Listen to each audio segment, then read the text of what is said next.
come once again to discuss things.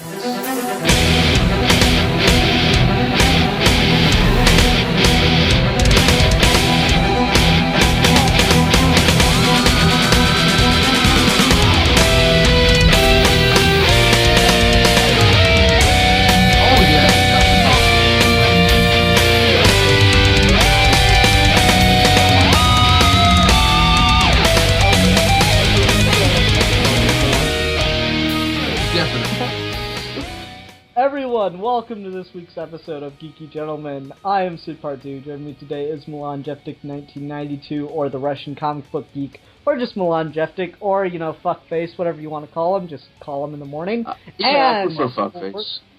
Yeah, he prefers fuckface. And Bill Worster making a special appearance back on the show for... It's been gone for quite a while. The last time we had him on was for that Zorro video, and I was still fucking in college for that video. So Bill, welcome back. Thanks for having me, man. This is a throwback episode. Just the three of us. Yeah, Three Steve amigos. was supposed to be here, but Steve actually refused to come on because he's prepping. He's taking this shit so seriously. So for those that don't know, Steve and Dan on Geekvolution are having a debate about Batman versus Spider-Man, and not like a who would win in a fight, like a debate about their importance as like characters in pop culture and all this shit. So, Steve didn't want to do the episode because he's prepping for the debate, and he doesn't want to talk about Spider-Man before that. So I was like, oh, well, I guess we need someone else. So Bill's here. And if anybody knows about Spider-Man and Batman, it's probably not me. No, I know things about both of them. I like both of them. Yeah, me too. I'm more of a Batman fan, but, I've always had a passing interest or kind of just a general like of Spider-Man. Mm-hmm. He's not my favorite character in comic books or anything, but I've always liked Spider-Man since I was a kid, so Yeah, he used to be mine. I used to be just completely devoted and obsessed to Spider-Man when I was a kid. In second grade, when the Tobey Maguire movie came out, I was just everything was Spider-Man. I was reading the comics, I had the coloring books, I had the movies, and God, I sound like a crazy old person. The movies and the coloring books, and I was watching the Fox show on VHS, and everything was Spider-Man. So, I definitely have a vested interest in the character. Recently, haven't had that same level of vested interest. He's not one of those characters that kind of carried my devoted interest through adulthood, like I would say Batman has. So I would definitely say if I had to pick one, I would pick Batman. Yeah, sure. But I definitely love Spider-Man, and I'm definitely interested to see the outcome of tonight's topic. Not that we'll have any say in it, but Yeah. Those, you know what's interesting? I mean, here we are. Sorry, go ahead. Let me just get this out real quick. So because we haven't introduced the topic yet. So today, recently, a couple months back, we found out that Marvel is going to be making the next Spider-Man movie in conjunction with Sony, as opposed to Sony just doing their own things. And it's going to be in the wider Marvel Cinematic Universe. And so this is just a really exciting chance to reboot the universe and try to do it right. Since, even though I've had my own problems with the Marvel Cinematic Universe, I have enjoyed most of what I've seen from them. Mm-hmm. So I was actually really excited at this news, and I thought it'd be fun to sit down and have a conversation about, what we would do, what we would like to see in the MCU. Absolutely. Yeah, it's funny. Before this conversation was being recorded, we started to talk about just weird people and waifu and whatever, and some dude at Ian's work and whatever. And this is the difference between those people who bring their crazy nonsense to the real world and us. We keep our crazy, geeky nonsense on the internet and away from normal people. Where it belongs. Where it belongs. Exactly. Exactly. That's where it's our secret shame. That's where your crazy imaginary friends belong. On the internet. That's where I leave you guys. Oh. That's accurate, though. Half burn, half compliment. Only true. Half self-burn. Yeah, true. Now, there's a really, really old comic strip of someone, hugging a computer, and you can tell how old it is because the computer's, white. Or like that a box in the back of it? Yeah, that grayish white. They're, hugging a computer, and they go, I love the internet because that's where all my friends are. Feels that way sometimes, doesn't it? Yeah. Anyway, so yeah, we're gonna talk about like what we would do with the Marvel Spider-Man, like in the world where Mickey Mouse comes to us and says that all we have to do to be able to write or direct the next Spider-Man movie is suck his mouse penis. We're gonna talk about what we would do. We all know what Ian's answer would be. We're gonna talk about what we would do once we suck that mouse cock. I know what I would do. Probably go to the bathroom and clean up my mouth because it's pretty fucking gross, bro. No, I think you just cry for a little while, you know? I don't know if crying would be the first thing I would do after not only realizing that Mickey Mouse was a real character. I mean, there are so many shocking, horrifying implications of the existence of Mickey Mouse. Number one, animals can have, independent free thought now, terrifying. They can talk, they can wear clothes. The thing is, he's just some sort of horrible extra-dimensional entity brought forth from the void by this marketing tool. He's just, like the thing, he's just a horrible Lovecraftian monstrosity that's managed to grab a hold into this world through marketing and cartoons. So that makes it better. Yeah. Right. So let me just say this before we get going here with this, because I've been thinking about this a lot. Well, number one, because Ian asked me to come onto this thing 2 weeks ago, so I've had a lot of time to consider what exactly I would do, or what I think they should do with putting Spider-Man in the Marvel Cinematic Universe. But the other thing is that this is something that a lot of geeks have been wanting to happen for years. So ever since the Marvel Cinematic Universe started, people have been like, all right, this is great, but it doesn't feel right without Spider-Man in it because he's the face, and a lot of people think he's the heart of Marvel, so it doesn't feel proper without him in there. I've agreed with that to a certain extent. I think that the Marvel Cinematic Universe has done fine without him, but I do definitely agree that it is weird to have a Marvel Universe without Spider-Man in it. And not even necessarily just because of the lack of the character, but just because of a lot of the things that the character brings with him. A lot of the characters and the backdrops and sort of the tone, it doesn't necessarily feel like a true Marvel Universe without Spider-Man in it. And yeah, I'd agree with that. And I think that it's going to be interesting then to see how they do it in terms of we've got a fully realized, established Marvel Universe now with all these different characters, and now we're going to throw Spider-Man into that. And then, they've already said we're not doing an origin story, thank fucking God. We're not doing this, and this. So... And let me just say real quick, nothing that they've announced from the movie has any bearing on what we're going to do. Fair enough. What we're Fair enough. About. If you want to follow those rules, that's fine, but you don't have to. Just out there. And I definitely would, only because I agree with most of them. Most of what they've said, I've been like, all right, makes sense. So I completely forgot where I was going with that now. Damn. Sorry. No, it's not your fault. I talk too much. So if one of you guys want to go ahead, because I need to remember. Just what got this idea in my head is not only, of course, Marvel getting the rights back to Spider-Man on film. I'm curious to look at that contract to see exactly how it works, because I wonder if Sony will, let them make one movie with Spider-Man in it, then try to butt-fuck them.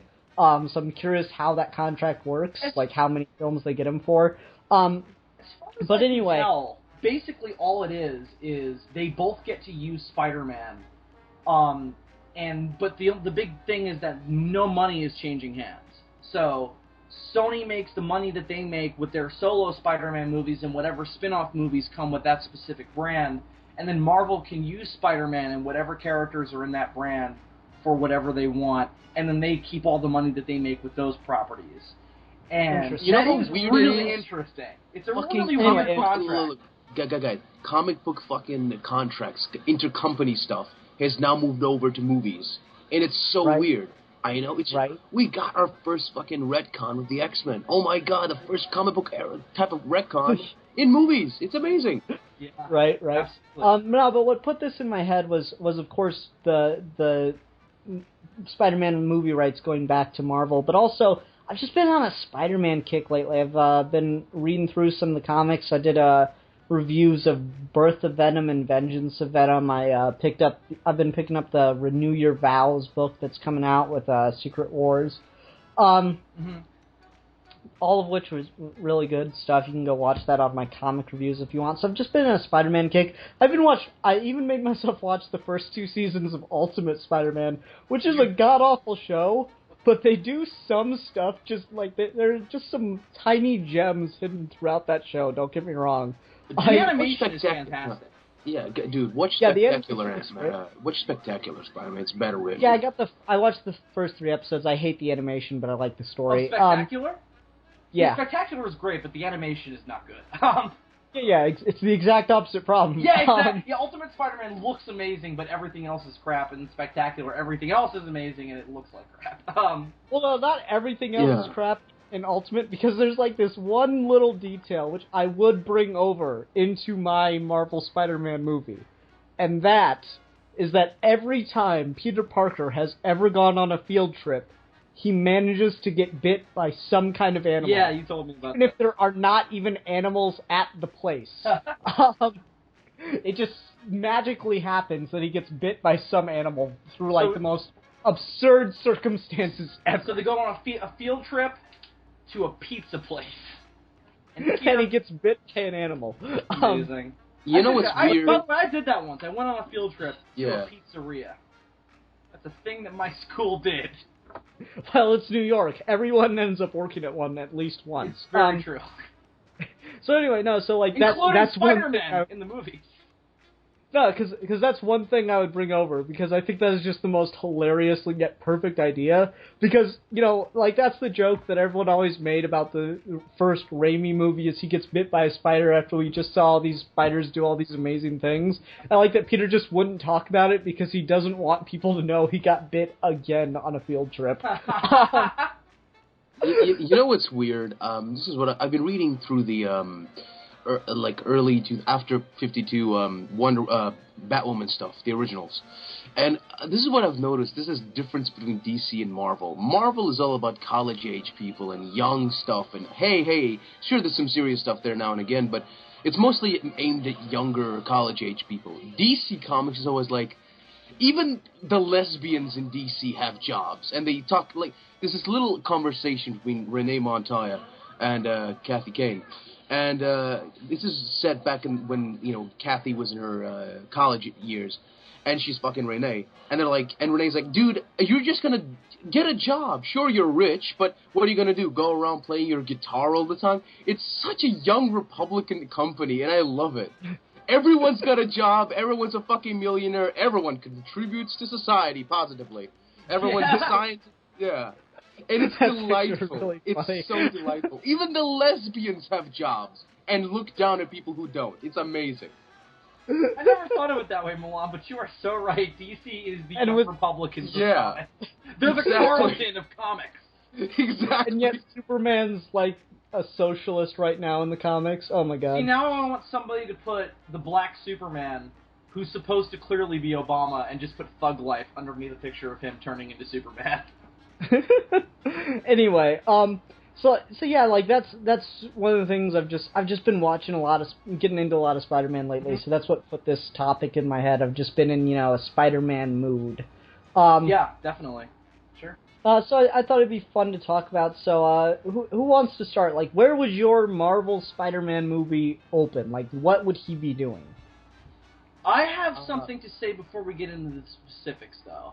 Okay. Because I think this is important for the Marvel Cinematic Universe. So the thing that Marvel does that I really like, and people have mentioned this before, so I'm not going to pretend that this is an original thought, but this is something I wanted to say in talking about how to translate Spider-Man into that world, is that they always pick a genre, by and large, that is not superhero for each movie. Now, how successful they are at being a good part of that genre and how faithful it is to the conventions of quality in that genre is debatable. Guardians is supposed to be a space opera, sort of space adventure film in the style of Star Wars. I think it succeeds amazingly at that. Then you got the Avengers, which is supposed to be a war movie, and I love the Avengers. It's not a great war movie, though, is it? Yeah. It's an anyway, go ahead. Invasion flick. It's a mix of different things. Yeah, But sure. yeah, this is this is how I would start my Spider-Man movie. Well, I haven't finished my point yet. Okay, go ahead. Sorry. Finish your point. So my point is that in terms of you got to pick a genre for Spider-Man. Then, if we're going to continue with that trend, and I think the perfect genre is a coming-of-age story, and doing a teen sort of film about a young person who has to become an adult and has to learn. I mean, the whole cliched thing is learn responsibility and all that. But, what exactly does that mean? What is responsibility? How exactly do you become responsible? And then more to the point, more specifically, though, is I'd like to see a Spider-Man movie deal with consistency. Because and that's a weird word, but I think one thing you'll notice about teenagers and about young people is that they have a real hard time doing something consistently. And that's part of where responsibility comes in, is, you hold down a job, you hold down anything. Consistency is the real battle that you have to overcome. And I think it would be really interesting to see a Peter Parker who struggles to consistently not only be Spider-Man, but be motivated to be Spider-Man. And I think that would be a really interesting place to take that character in. In terms of... Okay, let me jump in real quick, sure. though. Because you were talking about, they tend to do a different genre, and I agree. And the one major genre that they haven't hit on yet, that I think would actually not only work really well with Spider-Man, and you could still do a lot of the coming-of-age stuff in it, I think you should kind of go horror with Spider-Man. Huh. Because, you think about, all his villains, they are kind of freak accident monsters for the most part. Okay. And you got a group of teenagers that you can already use. Then I want Morbius to be the villain. Maybe Morbius, or you could do the Lizard again. There's a lot. Yeah, fair enough. I'd like funny enough. The Morpheus idea, I kind of like because I don't know, because can we do it with the young Spider-Man? Because then it's just with the Morpheus storyline had a 25-year-old Peter, or maybe even he's in his early 30s, and he's just gets beaten to fuck by Morpheus, doesn't he? Oh no, are we talking Morpheus the vampire? Or are we talking? Oh, Morbius, the immortal guy that wants to kill him and suck him dry, right? Well, yeah, he gets scientifically imposed vampire powers because he fucked around with Peter Parker's radioactive spider blood. Oh no. He got his vampire abilities. Oh, okay. That's how I remember his origin. He's been something different. I thought we were talking about the JMS stuff, with him. Is it Mo? No, is it? What's his name? It's the big tall guy in the trench coat that hunts him down. It's done by John Romita Jr. and it's when Peter's a teacher. No, I don't know what the hell you're talking about, dude. I don't know. You talking about Craven? No, not Craven. No, you haven't read. Oh, big guy in a trench coat. That's not Morbius. That's what's his name? John Romita Jr. did the art, and at this point, Peter was a school teacher in an inner city high school or whatever. Yeah, no, but that's not Morbius. Morbius was introduced in the late 70s, early 80s. All right. Yeah. Anyway, no, I think you look at all of Spider-Man's villains, and they're usually one way or another. They could you could pretty much take most of Spider-Man's villains and make them into horror movies. Definitely, you could take Spider-Man and do that with him. Yeah, but the thing. Yeah, and that's also why you do the giant humanoid spider. Oh, definitely. I really wanted to see that with. Actually, wanted to see that with the Amazing Spider-Man franchise because it really did have that whole genetics horror lab thing going on, and I just wanted to see Andrew Garfield with many hands because I love that dude's hands. I'd like to see them do that in this too. The whole arm Spider-Man thing. Yeah, but the thing is, because no one's had the balls to put a giant humanoid spider that frightens children for generations on screen. Definitely. And I think Marvel are the ones to do it. Oh, definitely. Right? Definitely. But I think with me, I don't really want to go horror because if you do, they tried that with that Fantastic Four reboot. And it was kind of partially tried that. It was like a PG-13 David Lynch film, and it was all right. I liked where it was going. I liked the visuals, but I just mean the tropes of horror. Yeah, I guess so. It would be interesting to do kind of a Buffy type Spider-Man movie. I'm talking about the tropes of horror. You got your group of teenagers. They're trapped in say the school or whatever with this villain monster or whatever. I think that could work for a Spider-Man. I actually totally agree. No, but isn't that no? This is what I think. Just trying to impose horror conventions on Spider-Man. I don't like that. I think the way we should start out, well, like, is he going to be first appear in the Civil War film or by himself? Like, what's this? Well, like, I don't know. He is going to first appear in Civil War, yeah. Well, okay, this is how I want Civil War to go. Basically, I like the whole introduction of Spider-Man to be just really light, just like when I was a kid watching the first Spider-Man movie, and just to hear that music swell and see him just, web slinging through the rooftop, through the... It was amazing. As a child, it was an amazing, Sure, definitely. Yeah, movies, but I want to see that, like, since Spider-Man has kind of become, like, okay, let's have him be evergreen. He's always going to be young. He's always got to be, there for the kids.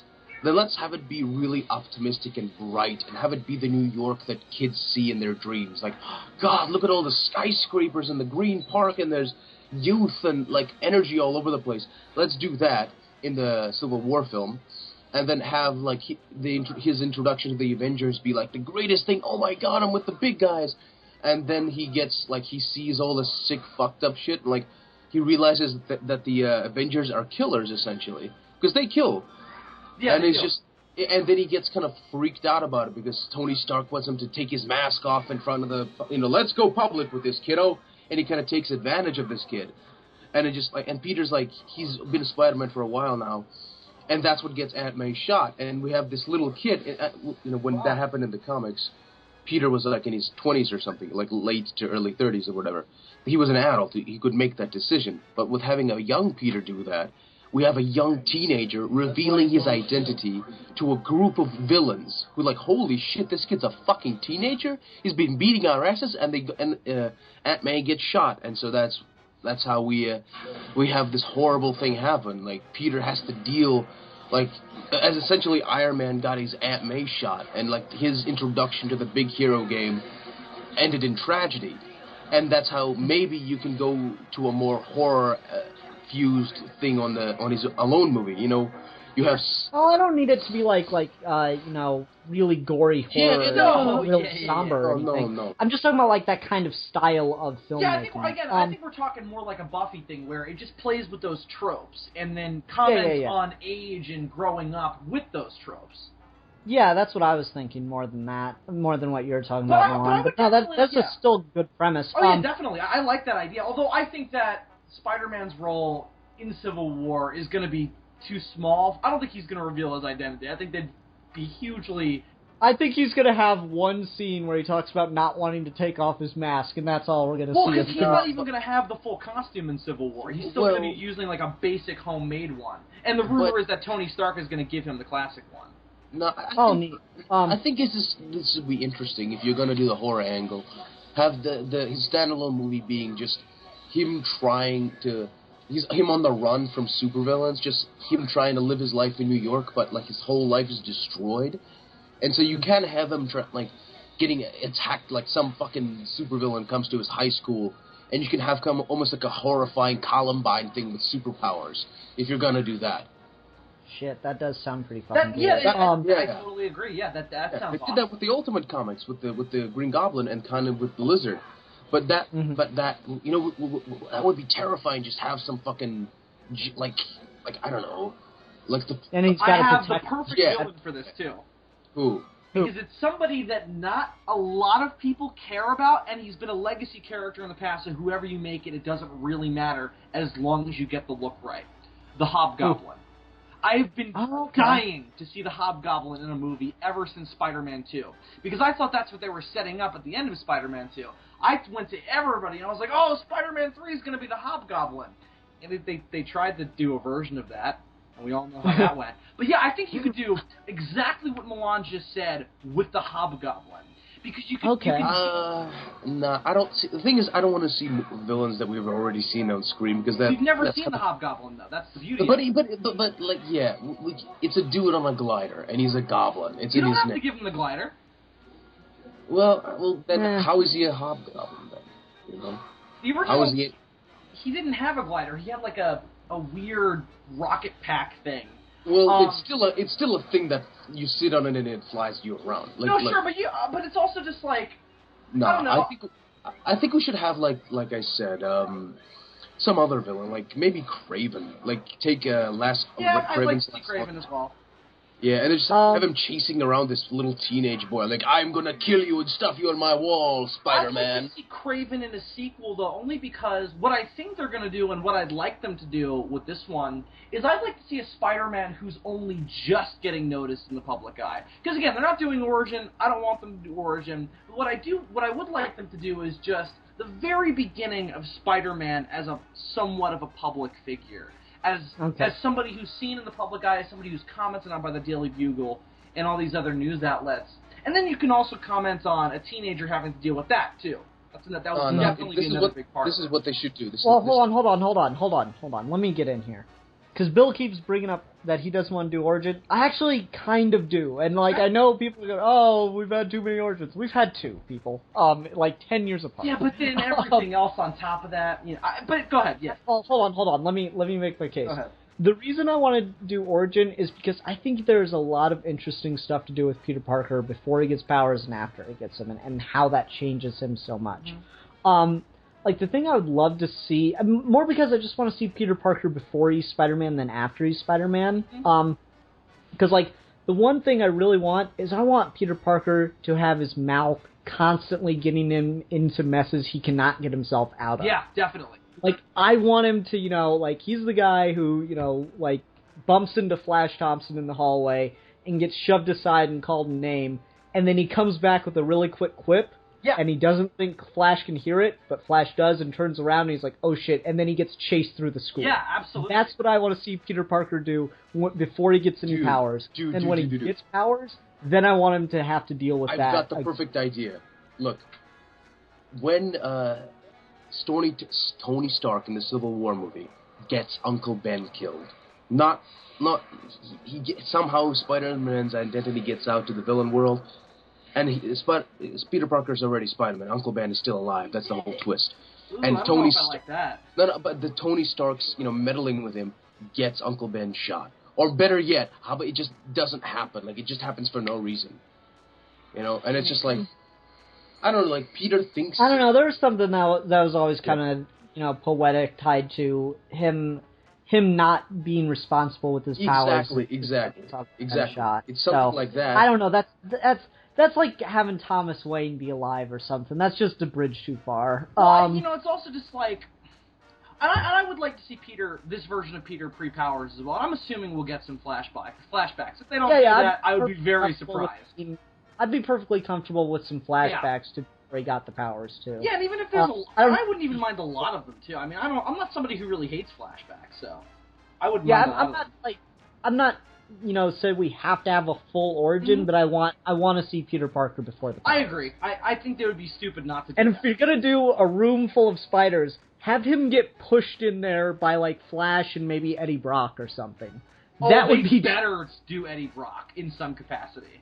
Because... I've actually really liked the idea of Eddie being his friend. Instead of completely breaking, all suspension of disbelief as someone willingly walking into a room full of spiders, I don't care if you're afraid of spiders or not, no human being in their right mind would ever do that. Especially if they don't look like normal spiders. Yeah, like, I just want him to get, like, shoved in there by some bullies. That'd be perfect. Because, like, then it's the fact that he was, like, this nerd that gets him the powers, too. That'd be great. That would be fine with me.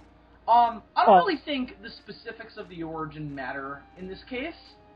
It's just in this version. version. That I'm having is, like, if you're gonna do Peter Parker in a room full of spiders, have him get shoved in there. Yeah, and it's going to be interesting to see how exactly... Because they're definitely going to have to address where the spider came from in this version. And they're probably going to do genetic engineering again, just because that's what makes sense these days. That's really all it could be. I guess you could do radiation, but people would go, what? Yeah. Radioactive mutation? Like, people actually understand radioactivity now. They don't understand genetics. Yeah, that's the thing. Is like we're still in that period where genetic engineering is kind of magical. So it's like it can do whatever as long as you make some sort of a bullshit excuse as to why. Yeah, that's what radiation was back in the day. Exactly, yeah, and that's part of the fun of bringing all these characters into the present day is just to advance them to the next thing that we can still bullshit and get away with. That's kind of why I like going back and reading the early Ultimate stuff, because it's just the classic Marvel stuff, just with new bullshit put in. That's why I love both of them so much. Is to just analyze where the new bullshit is. Yeah. I'm actually doing this motion comic on Miles Morales Spider-Man, and it's kind of essentially almost exactly the same thing that happened. Like Norman Osborn gives exactly the same speech he does to a scientist when he makes a spider, and it's just genetic engineering, and it's great. No, so that's just like the two things I want out of the pre Spider-Man Peter Parker is I want him to have his mouth constantly writing checks that his ass can't cash, and then I want him to get shoved into a room full of spiders. That would be nice. Brilliant. We're fucking adorable, aren't we? We're just adorable fucking dorks, aren't we? I mean, we are. Yeah. Sure. Yeah, we're adorable. Yeah, Right. Yeah. Anyway, what were you gonna say, Bill? I was going back to the Eddie Brock comments earlier. I would like to see I'd like them to establish some characters that they know they're gonna want to use later. I'd like to see that kind of forethought because I feel like we didn't see that in the Amazing series. I can definitely see that they tried, but not putting. It really did feel shoehorned. Yeah, not putting Harry Osborn or Mary Jane Watson in that funny movie was a funny mistake. Funny thing is, actually, in the Peter Parker was meant to be bi in Amazing Spider-Man 2. He and fucking Harry Osborn meant to have like weird little scenes together, and you can kind of feel it in their dialogue, the way those two just. It was actually online. Andrew Garfield actually called up Stan Lee and asked him, "What if Spider-Man is bi?" And Stan is like, "Nah, I don't think that's a good thing." But it's actual, like, it's written down. That was an actual thing that happened. And if you see, they actually shot some different scenes where it's kind of like that. Alon, you're the guy that watched like 2 seconds of Kirk and Spock on Star Trek and decided that they were fucking. No, so no. Seriously, look it up. Shady to me, bro. No, look it up. Look it up. Trust me, it's weird. When I found out about it, I'm like, this can't be real. And no, it also was. can't be because a part of Marvel and Sony's contract was that Spider-Man had to be heterosexual. Exactly. That was beforehand. That's why that was in place. That's why they said they had to specify that, because Andrew Garfield wanted Spider-Man to be bi. Oh, I heard that a long time ago. I'm not saying that. Yeah. He said that in interviews that he wanted Spider-Man to be bisexual. But he apparently true, though. Dude, but watch Spider-Man 2 again. Look at how Harry Osborn and Peter Parker look at each other. The way they're just like, oh no, man. Like, those two are totally want each other's dicks. Trust me. Look at it. Trust me. The way those two fucking men look at each other, they want the dick. It's ridiculous. I guarantee you. Check it out. Look at it. Look at it with your gaydar on. Look at it. Look at it. See, my problem with that is, though, that when I watch, because I've only seen that movie like 1.5 times, but, wow. Ouch. No, but it's not, also, I didn't hate it when I saw it in theaters. I was just like, that was thoroughly okay. And I just never had any compulsion to go back and rewatch it. I probably will, and I'll probably like it less, but whatever. I still like the first one quite a bit. But the reason why this will get us back on track. The reason why I'm going to say that that's bullshit is just because I never even bought their friendship pre that movie. I don't know, it felt really weird. Like, I got the position they were trying to take with it, where at first they're kind of awkwardly like, well, are we still friends? We haven't seen each other in like 10 years. Dude, that was just like from my perspective, I'm just like, they had a thing back, like, oh, we played doctor together, that's weird. How you doing? That's what happened. That's what happened. Fair enough, but I didn't look at them. The way they just, look at Harry Osborn, look at the sparkle in his eye when he sees Peter Parker. And then just he turns away, he's like, oh my god. And Peter smiles. No, dude, look at it. It's so fucking... Those two motherfuckers. I think the actors had something going on. Okay. I swear, the chemistry is there. Oh my god, it's so good. Okay, Lon. But to get us back on track, I would like to see them establish those early relationships and then make use of them later. Because Spider-Man is very much so about interpersonal relationships. And, there's that famous cover of Spider-Man's web, and Spider-Man's in the middle, and there's just different people that he knows in the web. And fair enough, but at the same time, like, I think that can get really messy and verge on cliche or kind of trite when, every single person around Peter Parker develops some kind of superpower and becomes Oh no, I'm evil. not saying I want them to become supervillains. That's what happened in the Ultimate Comics, man. I'm not saying. Well, no, I it's want just them to like become villains.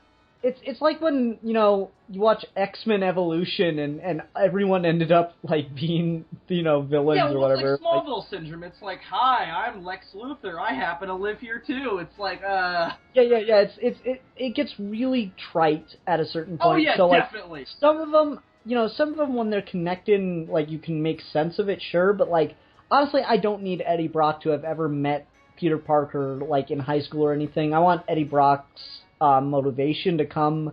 Like I want Eddie Brock to hate Peter Parker, and I want the symbiote to hate Spider-Man. And then I want those two to meet. But like I don't want them. In the original comics, Eddie Brock ever had anything to do with Peter Parker. Well, actually, yeah. In the I actually like the fact just Eddie Brock being this fucking giant, roided out weirdo was just so fucking jealous of him. Oh that he was yeah, I willing want to go. them to. Well, no. Yeah, In the original comic, since I just got done reading it, like Eddie Brock was a journalist, and like he'd been writing a story about a serial killer, but then like then Spider-Man uncovered the real killer, and it turned out that the guy he was talking to was just like some dude looking for attention. And like I like that, but at the same time, I think there was something poignant that Spider-Man 3 was trying to hit on, where you had two separate motivations for hating the same person, so when they combined, they kind of fed off of each other's hatred. Oh yeah, definitely. So I think there is something there. So I'd like Eddie Brock to have some kind of motivation against Spider-Man or against Peter Parker, but I don't know how I want it done. Here's a thought: what if it's once Peter starts working at the Daily Bugle, that because I've always liked the idea of Eddie Brock being quite a bit older than Peter Parker, maybe 5 or 6 years, let's say, maybe a little more. Yeah. What if it's the idea of, since we're going to play around with age potentially, what if the idea is that Eddie Brock has been trying his hand at this journalism thing for a couple years now, and he just can't find traction, and this kid who's still in high school is getting attention for his pictures of Spider-Man. Yeah, and I like he's getting success, and he gets jealous of him for that reason. And then you can do not the same kind of scam, but something similar, where something happens and his reputation gets even worse. And then he hates Peter Parker for that reason. Maybe Peter Parker has a hand, or Spider-Man has a hand in showing his scam, or whatever. And then like you can have Eddie Brock like stalking Peter Parker, trying to get on him, and that's how he gets the symbiote that's later. Something I liked in the animated series. Yeah, I think so too. The animated series actually did Venom's origin quite well, and I think I think Venom is honestly, I love the hell out of Venom. He's one of my favorite characters in the Spider-Man mythos. But unfortunately, I don't think Venom is a second or even a third movie villain. I think you need an entire movie where he has the alien costume, and then you get Venom for a fourth. Like, I think you do one movie with, fucking whatever, Lizard, Doc Ock, I don't care. Another movie with, Green Goblin, again, I don't care. A third movie where he has the alien costume, and then Venom becomes the villain in the fourth movie. I feel like that's the way to go about it. And so that's a big commitment. You need to do it the way they did Harry Osborn in the original trilogy. I mean, just better. But you need to have that kind of, like, overhanging character arc. Yeah, like, because you could have Eddie Brock be, like, in the same position that Peter Parker ends up in at the Daily Bugle, where he's trying to sell pictures of Spider-Man. And so you have Eddie Brock who's, like, taking pictures of Spider-Man that are, like, kind of, not complete shit, and then you have Peter Parker who's like, how did you even get there? Yeah, exactly. Exactly.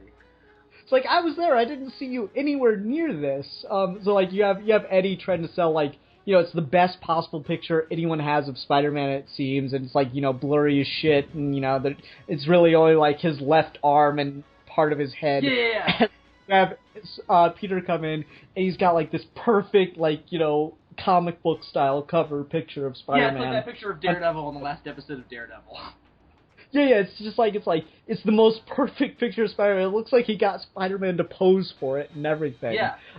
And that's how the rivalry really starts. I really like that, but let me pose a potential other avenue we might be able to take, because I think this might be interesting too, and just a way to give Eddie Brock a little bit more personality. What if everybody is obsessed with Spider-Man? The only thing they want to read about in the papers is Spider-Man. and he is completely opposed to giving Spider-Man press. Okay. And he's trying to get attention to the stories that he wants to write about. And I guess you could pick anything. You could pick, murder or police scandals. One thing that I think would be cool is if you want to do kind of more closely to the comics with Eddie Brock reporting on a serial killer, like he's trying to do hard journalism that's not connected to superheroes at all. You want to have Eddie Brock writing on a serial killer, make it Cletus Cassidy. Oh my god, that's brilliant, Ian. That's brilliant. I want a good Cletus Cassidy, too. I've been dying for a movie Carnage for years. And you're never... Because, like, if you're going to make... Like, honestly, I don't think you can do Venom well until a fourth movie, if you're going to, like, really go for it. And I don't think you can do Carnage right until, like, a fifth or a sixth movie. Well, I think it might be interesting if they set up Cletus Cassidy in Daredevil. Because Cletus Cassidy would make perfect sense to put in that show. Tonally. Yeah. And then you have him established in the Marvel Cinematic Universe way before you put him in a Spider-Man movie. Would they do that? I don't know. I don't know how they're going to play around with the whole, we have, all these Spider-Man characters now, and we don't want to just put them in Spider-Man movies. It's going to be interesting to see how Marvel and Sony tag team and play around with that. It could potentially be a train wreck. I hope it's not, but there's a good chance that it might be. But I think that's a good way to use that, is like you take Cletus Cassidy and you set him up early. You can do the same thing with Eddie Brock. You could have him be a reporter nosing around in Daredevil's activities, too. That would be a perfect way to set up a whole bunch of characters and then do the really interesting stuff with them in the movies. It remains to be seen. It's just one of those things where you'd really have to take some time to set up a Spider-Man, to set up Venom and Carnage really well, because those characters, in order to work, you really need to spend some time with it.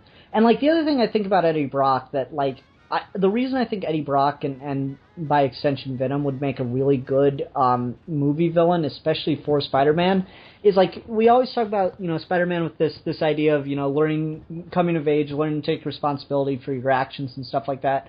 And that's definitely a part of growing up from being a teenager into becoming a man. But another thing that teenagers do that I don't think people focus on enough is they take too much responsibility for things. We all knew that kid growing up who, everything had to be his fault. Yeah. It didn't matter how little control he had over it. He blamed himself for everything. And so I think you can do some interesting stuff and Peter there. Parker's one of those characters. Yeah, where, you can have Eddie Brock be a character who just, it's never his fault, no matter what. If he gets a speeding ticket, it's because, it's a construction area, and it, he was just going the normal speed, but he didn't realize it was construction. That cop had it out for me, yada yada. Yeah, so that's how you write Eddie Brock, and you write Peter Parker as having to take responsibility for Eddie Brock, even though, end of the day, he could not possibly have done anything about it. And so I think there's a really great character arc to tell with Peter Parker via Eddie Brock, where it's you have to learn to take responsibility for what you did, but at the end of the day, you have to realize that you are not God. You can't control everything. Yeah. I think that's a really good potential there. And that's why I think you need 4 movies to set it up. And that's also interesting because in a lot of versions, Eddie Brock is also super religious. Yeah, that's a good point. So it would be interesting to see him try and attain that kind of, power and how he considers it in regards to his religion. Yeah. Because they did religion really well in Daredevil, and I think it'd be cool to see them do that with that character as well. Oh, it'd be so fun if we see Matt leaving the church and Eddie Brock walking in. Yeah, that would be awesome. Oh, that would be great. I want to see that now. If they have Matt and Eddie living in roughly the same neighborhood and going to the same church, that'd be funny. Yeah, and Neil Blonsky goes in too because he's also super religious, and that's a character who will never see anything interesting done within the Marvel Cinematic Universe, and it makes me cry. Anyway, Well, no, he's already, you're just never getting anything Hulk on his own again, so you should just accept it. Well, we're getting Thunderbolt Ross in Civil War, and I'm where's Emil Blonsky, man? He's one of my favorite comic book villains. They put him on ice. He got a whole, shitty retcon thing set up for him, so there you go. Well, he's definitely still alive, so I'm sure he'll pop up. They say they put him on ice. They cryogenically froze his ass. When did they say that? It's an Agents of... It's like a... Not Agents of S.H.I.E.L.D. It's one of those, like, DVD extra bullshit things. Oh, okay. I would have liked It's to how see they that. finally reconciled how the Stinger and Incredible Hulk makes no goddamn sense whatsoever. Yeah, exactly, where Tony Stark goes to... Yeah, Like, they what just is he finally... doing there? Yeah, they finally acknowledge that it made no sense, so they do everything they can to bend over backwards and make it make sense. Yeah, definitely. I didn't... But that's... So, that's Milan, you cool they haven't did that, talked though. in a while. So what do you want me to talk about, man? Spooderman. All right. Spider-Man. Let me ask you this, Milan. What villain would be your ideal pick for a Spider-Man movie? I don't know. Like I talked about the JMS stuff. I'm not even sure if it was JMS. It was the story arc, a really long one with John Romita Jr. The art. It was when Peter was a teacher. If we are going to have a grown-up Spider-Man, I really want to have Spider-Man be that at that age, like 25, nearing his 30s, and he's like, okay, I've been doing this, I'm Spider-Man, but I need to be responsible, and I really like him becoming a teacher in his old school. And it's like the school he went to used to be good, but then, ghetto-itis, came in, and it just like, it's become kind of an inner-city school, and that, he becomes a science teacher there.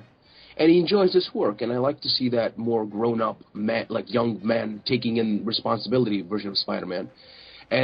But the villain they had there was a guy, this immortal dude, that essentially sucked the life out of superheroes or people who were genetically pure and had some sort of totem magic attached to them.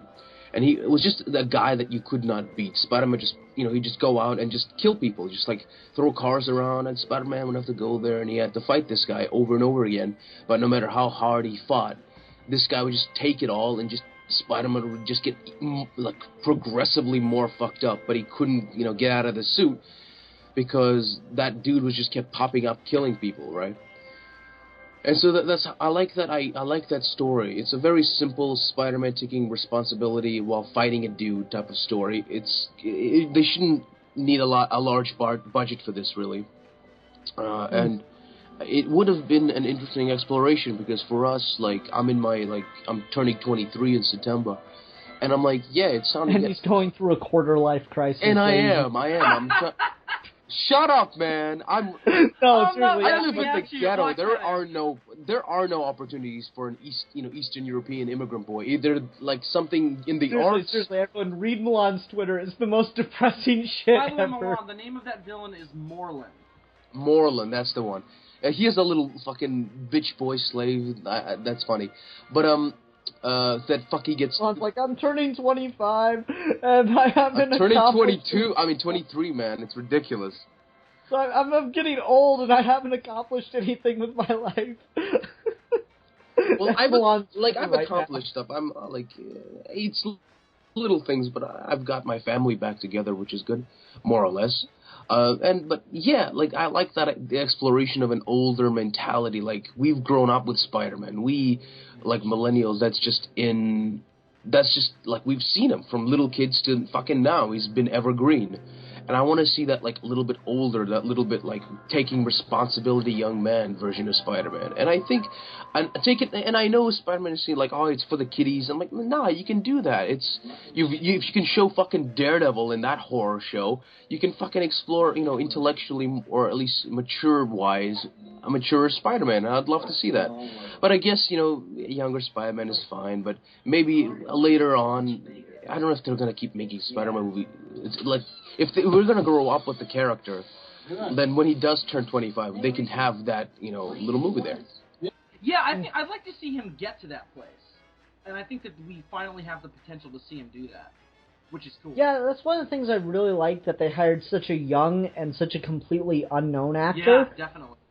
I love that they hired an unknown actor, because that means we might actually see him pop up in some of these Netflix shows. Yep, definitely. And that he's so young, as he really can stick with this franchise for a long time. 20, 30 years. Well, I wouldn't say 20 years, but for a while, certainly. Like, he could be Spider-Man for at least a decade and a half. Oh, yeah, easily. I mean, how long has Robert Downey Jr. been Iron Man now? For what, 8 years? Yeah, it's weird to think about it that way. 7, 8 years? It's crazy. And he's still knocking it out of the park, so I think that we can definitely see this guy for Tom Holland is his name. Buttface. No, I'm kidding. I call him Buttface. Well, like, that's the thing is, Tom like, Holland. it was so funny. Everyone was talking about, like, Asa Butterfield being Spider-Man I didn't for like a while. that idea at all. I was like, yeah, it's a young kid, so I like that idea. You know, get a younger guy to play Spider-Man for a long time. Okay, cool. And it's like, nah, it turns out it's Tom Holland. Well, I'm sure he exists. Yeah, that's what I said. All I can say. And people made fun of me because the first thing I said when I looked at the picture was, oh, his face looks like a butt. And they're like, what are you talking about? His face looks nothing like a butt. And I said, it kind of looks like a butt in terms of if you put your ass on a photocopier and what comes out, kind of what his face looks like. Not necessarily a bad thing. But Well, that it's a good thing he'll be wearing a mask. Yes, exactly. Thank God Spider-Man wears the full face mask. I kid Tom Holland. I don't know who he is, but I kid him. Tom Holland's gonna, like, leave a comment, and he's like, you're an asshole, Sazerfar. I'm not subscribing for your channel now. Oh my God, that'd be crazy if he turned out to be a subscriber. I'm sure he's a fine actor. He played Billy Elliot, and I'm sure that that's a fine thing. But I don't know what that is. I don't know what that is either, but it's a thing that I've heard of and I've seen commercials for, and he was in it, goddammit. But Tom Holland, if you're listening, I think you'll do great. I hope you do great. The one thing I hope that they carry over from The Amazing Spider-Man is I want that sense of humor to continue, because if anything was Oh my God, I loved what nearly Amazing Spider- perfect in those movies is Spider-Man's sense of humor. Well, not just his sense of humor, but, like, I want him to crack more jokes, but just the way that they perfectly captured how bad Spider-Man is at making excuses in those movies. Yeah, perfect. Oh, like I was watching everyone knows the American flag. Yeah, everyone knows the American flag, but my favorite's still from the first movie where he climbs into Gwen Stacy's, bedroom. She's like, how'd you get up here? I took the fire escape. Your doorman's really intimidating. Yeah. It's like 40 stories. Like, really intimidating. Well, what I liked about that scene is that nobody in their right mind would buy that, and clearly she doesn't, and in the next scene he tells her that he's Spider-Man. I really liked that about that. Yeah, just that like, he is so bad at making excuses in that movie. Yeah. He's like in that opening scene in the second one, he's like, what are you doing? Oh, no, I'm just, it's whatever. No worries. Just listen to the radio or whatever. Like, makes it, like, just lame-ass excuses where this kid cannot lie to save his life, and it's hilarious. I also like the moment from Amazing where he puts out all the web lines to try and see where the lizard is, and he's just, like, sitting in the middle playing on his phone. I want them to do a scene like that in the new one, too, because I love that scene. It's just such a It's still so weird to me that there are just, like, lizards all over New York City. And, like, Bill, you live in New York. How often do you see, like, lizards walking around on the street, man? Well, it's actually really weird, because I see them a lot, and I'll tell you why, though. Because, I love this story. I heard you tell this on DFOS. So, in 1999, and you can look this up in Long Island newspapers, there was a Petco truck that crashed in my hometown of Carl Place, carrying nothing but Italian wall lizards. And ever since then, we have had a breeding, healthy population of Italian wall lizards in Carl Place. They're still here. They're still fine. I see them constantly in the summer. They clearly have to hibernate in the winter because reptiles don't do cold. But yeah, you can go out during the day, and there's a good chance that you'll see a lizard. It's crazy. Yeah, but I mean, in proper New York. In Manhattan? No. There's no lizards in Manhattan. That is still the weirdest thing to me, because they pass it off like they're just all over the place. I'm like, come on, guys. No, they're not. They can't do it. I mean, there's nothing for them to eat. Because all the bugs get eaten by spiders and birds, so there's nothing for them to eat. Yeah, it's still just the weirdest scene in the world. I'm assuming they have to be, like, from a pet store or something. But if so, like, did he break them out? Is he, like, the Caesar of lizards? Like, is he going around liberating the lizards and making them smarter? Maybe that's what he was using that gas Lizard, for. no-kill lizard. Yes, exactly. Lizard, no-kill lizard. Oh, that's amazing. Oh, that made me laugh. That must What's up, man? There's, like, Koba lizard, and, like, they fight on top of a skyscraper, and, like, it's this dramatic... Koba is no lizard. What the fuck are you guys talking This about? needs What the? to be in the new Spider-Man movie. What the It's fuck? just- Lizard? What? Make What? fun of Rise of the Planet of the Apes and Lizards. Well, it's weird because they kind of did that. Planet of the Apes and Lizards? What? Well, it's weird because they kind of did that in the Spider-Man cartoon series where the lizard was like that. The lizard accidentally mutated a whole bunch of other lizards, and they turned into lizard-human hybrids, and they like started this race in the sewers, and they tried to get Kurt Connors to rule their people. You guys remember this? Am I the only one who remembers this? I vaguely. I love the fact that when you explain comic book plots, you sound like a schizophrenic. It's amazing. No, it's not number one. It's not a comic book plot. It's an animated series plot. And two, Oh, I'm well, totally excuse okay. me. Well, Fuck, sorry for that little technicality, Jesus. I just have to be specific when you call me schizophrenic. Yeah. Anyway, yeah. No, but like, all right. So, we've talked about villains. We've talked about the characterization of Spider-Man. We've gotten ridiculously silly in comparing the lizard. Well, that's what makes this a retro episode, is that we got ridiculously silly. Yeah. Like, do you even want there to be a love interest in this movie? Yeah, definitely. Yeah. Oh. I want it to be Eddie Brock. I want it to be like a Dom submissive. Oh, shut up, you. I'm just... No, like, Come on, actually, he's already wearing a no, full-body very latex Jane. skin suit with a tongue. I mean, come on. It's horrifying. But that's not what The thing it is, anyway. we've done Mary Jane, we've done Gwen We kind of Stacy. did Mary Jane. We did a character in those movies called Mary Jane. Well, still, no. I mean, we've had her, we've had Gwen Stacy. The only one really left is Felicia Hardy, and I mean, it might be fun to get kind of the, dating in and out of costume kind of thing. But at the same time, I don't know. I kind of like the idea that Spider-Man gets powers and he still just can't talk to girls. I kind of like that idea. I'm definitely all for that. And I wouldn't mind if they don't hook up in the first movie, but I would definitely like those characters, one of them or both of them, to be present and for that to be to establish them as like having chemistry or potentially being in a relationship down the road. Because that is definitely an important part of Spider-Man's character, is how he balances trying to devote himself to somebody else while also trying to be a superhero and all his other responsibilities. So I think they would be foolish to not take advantage of that part of it as well. Yeah, it's just one of those things where, like, the first movie, I've been saying more and more, superhero movies don't need a love interest. No, they don't. Like, you look at some of the best ones, and there might be a character that's, like, there's a vague sense of romance between them, but, like, honestly, the love story isn't a factor in it. And those are some of the best superhero movies. Winter Soldier, Dark Knight. We sound just like a bunch of, man, girls spoil everything, man. No romance. No, it's just like they try so hard to shoehorn this romance story in all the movies. Yeah, but they gotta get the gals in, hey, a Well, romance story. You want hey. the gals in, fucking make a Wonder Woman movie. Make a Black Widow movie. But also, Oh, the come other thing that people don't realize is that girls go to see these movies anyway, so...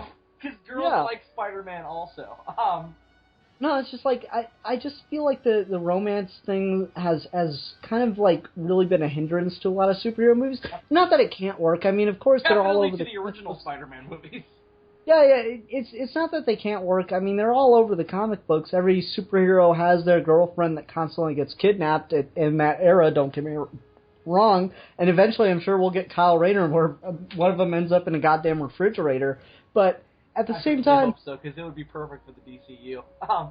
Yeah, at the same time, I'm just like, okay, guys, let's just, let's leave it at the door and let it evolve naturally, as opposed to trying to shoehorn it in and force them to become romantically linked by the end of this movie. Definitely. I am perfectly fine with them setting up Mary Jane and Felicia Hardy and Gwen Stacy. I just want them to wait. Let it build for a while. Let Peter Parker as Spider-Man try to, save them. Like here would be the most hilarious scene ever. Peter Parker cannot talk to Mary Jane. Mary Jane ends up getting in trouble, and then he has to swoop in at the last minute and save her as Spider-Man.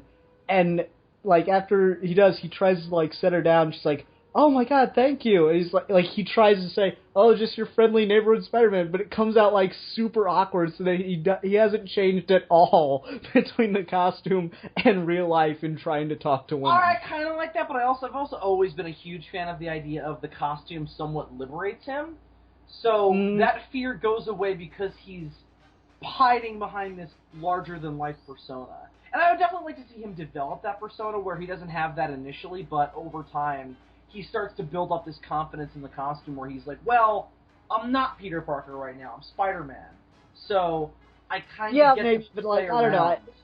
around. I agree over time, but for me, first movie, I'd really like there to be this weird distinction between Peter Parker and Spider-Man. Or not, this lack of distinction between Peter Parker and Spider-Man. I want, in the first movie, in a lot of ways, for Spider-Man to just be Peter Parker with you know, all the power that he'd always wished he'd had growing up. I agree, yeah.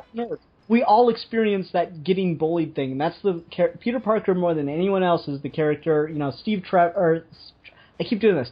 Steve Rogers is up there too. Bruce Banner. But those guys are the ones that experience bullying their whole lives, and then suddenly just got all this power thrust upon them. And I want to see them, you know, deal with that for a while. I don't want it to change them overnight. I want them to like realize, okay, I have this, and I can't be selfish with it because I always grew up wishing that someone with power would come in and help me out, and now I'm going to be that. And it'd be interesting to do that because we're in the Marvel Cinematic Universe. People with power exist, and they have existed for decades. So I like that we're going to do a Spider-Man where there's a precedent for superheroes already. So, yeah, and also, I need there to be a scene where Peter Parker is in history class and they're talking about Captain America. Yeah, and Howard Stark and Hydra, definitely. Yeah. I need that to be a scene and like I want all the students to just be fucking bored as shit with it. Yeah. And they're just like, nah. Also, in the next Captain America movie, I want Captain America to sit down and watch old war movies that star, like, not him, but, like, people playing Captain America. Yeah, those would exist, wouldn't they? Yeah, like John Wayne as Captain America. That would be awesome. No, he's watching that crappy 40s Captain America movie serial that exists and is terrible. just shit like that. That'd be hilarious to see. Yeah, definitely. I want Peter Parker to be in a World War II history class, and they're talking about Captain America, and everyone is just bored to tears. I also really hope none of the Avengers appear in it. And the reason why I say that is because Spider-Man's going to be in Civil War along with every other Avenger. So I'd like to see a Spider-Man solo movie in the Marvel Cinematic Universe where they're in the background, and they are prevalent in the background. But I don't want it to be like Ant-Man where Falcon shows up and they get in a fight or whatever. The only way I would be okay with that is if it's Daredevil. I'd only be okay with Daredevil. And yeah, Daredevil would be cool. Like, for me, I want him to be involved in it, but, like, more in just, like, they fly overhead. Daredevil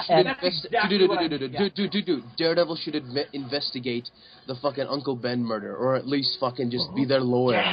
Yes. He prosecutes the killer. That would be awesome. Yes. Or no, even more interesting. What if he's his the killer's defendant or defense attorney? Yeah. Well, that'd be weird because Matt Murdock wouldn't do that, but yeah. Yeah, but he might be forced into it though because that happens. Oh, like if he gets called down by the courts or something to do it. Yeah. Maybe, sure, but I don't know. We'll see. That would make an interesting little wrinkle in their relationship. Or like if Peter gets arrested for something, like for not stopping the robbery, because like you remember that episode of Seinfeld, like that's in law in the books in New York for whatever reason. Oh yeah, so, like, the last episode of Seinfeld. Well, that's not New York. That's Massachusetts. Well, I know, but still, like that. Like, what if that was like a law, like a similar law was on the books? Like Peter Parker's in trouble for not stopping that robbery, and it's like Peter Parker that's in trouble. It's not Spider-Man. Peter Parker's in trouble for not stopping that robbery, well, and so they play because in some versions Peter Parker isn't technically the person who's involved in it. Usually it is Spider-Man because he's like a wrestler or whatever. Yeah, I know. I'm just like in Amazing Spider-Man they did it where it was clearly Peter Parker. All right. If we can't have Matt Murdock, I at the very least want the killer to be defended by Lam and Zach, the opposing attorneys to Matt Murdock and Foggy Nelson in the Daredevil show. The only problem with that is those are like supposed to be a really big ass firm. Yeah, but they probably have like dozens of lawyers who would defend people like that. maybe, I don't know, like, you would have to, like, there is a thing, I can't remember what it's called, but there is a thing where attorneys are sometimes called down by judges to defend people who don't have counsel. Because, like, the pro bono lawyers that or not pro bono, but the lawyers that do work for the department as defendants, they sometimes, or as defense attorneys, Yeah, what they the hell is sometimes it called? get too Because busy. defendant is the guy who's being defended. Yeah, it's called a defense attorney, Okay, but there's like right, a name, there's a name for the term when a lawyer from an actual firm that practices in the state, like it's part of getting your certificate to practice law, is you have to agree to sometimes be called in to help defend someone. Right. Pro bono, like you don't get paid for it. It's one of those weird little things. Like I remember they did it in an episode of Boston Legal. William Shatner's character gets called down to fucking defend someone that he doesn't like because they're homeless. And he's like all shitty about it and stuff. It's really funny. And then the judge does it just because he doesn't like him, and it's a great thing. It would be interesting to see the trial of Uncle Ben's killer going on in the background of this movie. Yeah, that'd be cool. Just a little tiny, maybe one or two scenes where it's addressed. Because I wouldn't want them to spend too much time on it because it probably wouldn't have too much to do with the main story. But it might, and it would definitely be prevalent for Peter's character arc, given that he would definitely still be close to that in the timeline. So yeah, because like I don't love the idea of Peter Parker practicing for years. I kind of like what Spectacular Spider-Man did, where he's been Spider-Man for the summer. Yeah, definitely, and I think I like that where he's been Spider-Man for a while, but not for a really long time. Like I like the idea that maybe he got the powers and he just wasn't really using them for anyone but himself for like maybe a year or so. And then, you know, the invasion of New York happened, and that inspired him to go out and like, you know, move rubble and stuff. That seems to be what they're doing. Because, again, all the rumors that I keep hearing is that he already exists in the universe, nobody's just mentioned him yet. That well, like, he's we got running that cool around in a homemade costume stopping really, really petty crimes. Yeah. And that we haven't just seen him. That reference yet. to him in Ant-Man that I really liked is like, you know, we got a guy who does this, we got a guy who crawls on walls, you looking for a guy that shrinks. I love that, like, just quick reference to Spider-Man. Well, it wasn't supposed to be, though. It was an accident. Really? Yeah, because that script was written before, it was written way before the Marvel Cinematic Universe even started, number one, but also number two, it was also touched up before, and finalized before Marvel got the rights back. So that's just a happy coincidence that it happens to sound like they're talking about Spider-Man. They're just... Who the fuck were they talking about? No, they're just throwing out random superpowers. Really? Yeah. I mean, you say a guy crawls on walls, I can't think of anyone else. Yeah, I know, but that's what Marvel said, is that, it was a happy accident that this... That is a crazy ass. That's the universe, like, communicating. Yeah, they said, like, hey, it's a happy accident that we got Spider-Man back and that we happen to put that line in Ant-Man. That's crazy. Yeah, it is crazy. Because that's what I said. Because I said that to my friend Jake. I was like, wow, I'm glad they got a reference to Spider-Man in there. He's like, yeah, but it wasn't supposed to be. And I'm like, what do you mean? Like, I remember hearing that, like, Joss Whedon had, like, wanted to do a scene of, you know, that last bit in Avengers, where Cap says, Avengers Assemble. Yeah, he says Avengers, and then he lingers, and then it cuts to black. Like, and Joss Whedon said he wanted to put Spider-Man there with the rest of them, and, like, he couldn't get permission to do it until the day after he finished cutting the movie and, like, you know, set out the final draft and everything. Yeah, they were like, okay, you still want to do it? And he's like, you motherfuckers. So, like, I figured, you know, a month and a half later, or no, 2 months later, Ant-Man, it wouldn't have been a problem to put in one goddamn line. Weird. Especially since it's all voiceover at that part, too. Yeah, definitely. I don't know why they couldn't just, I don't know.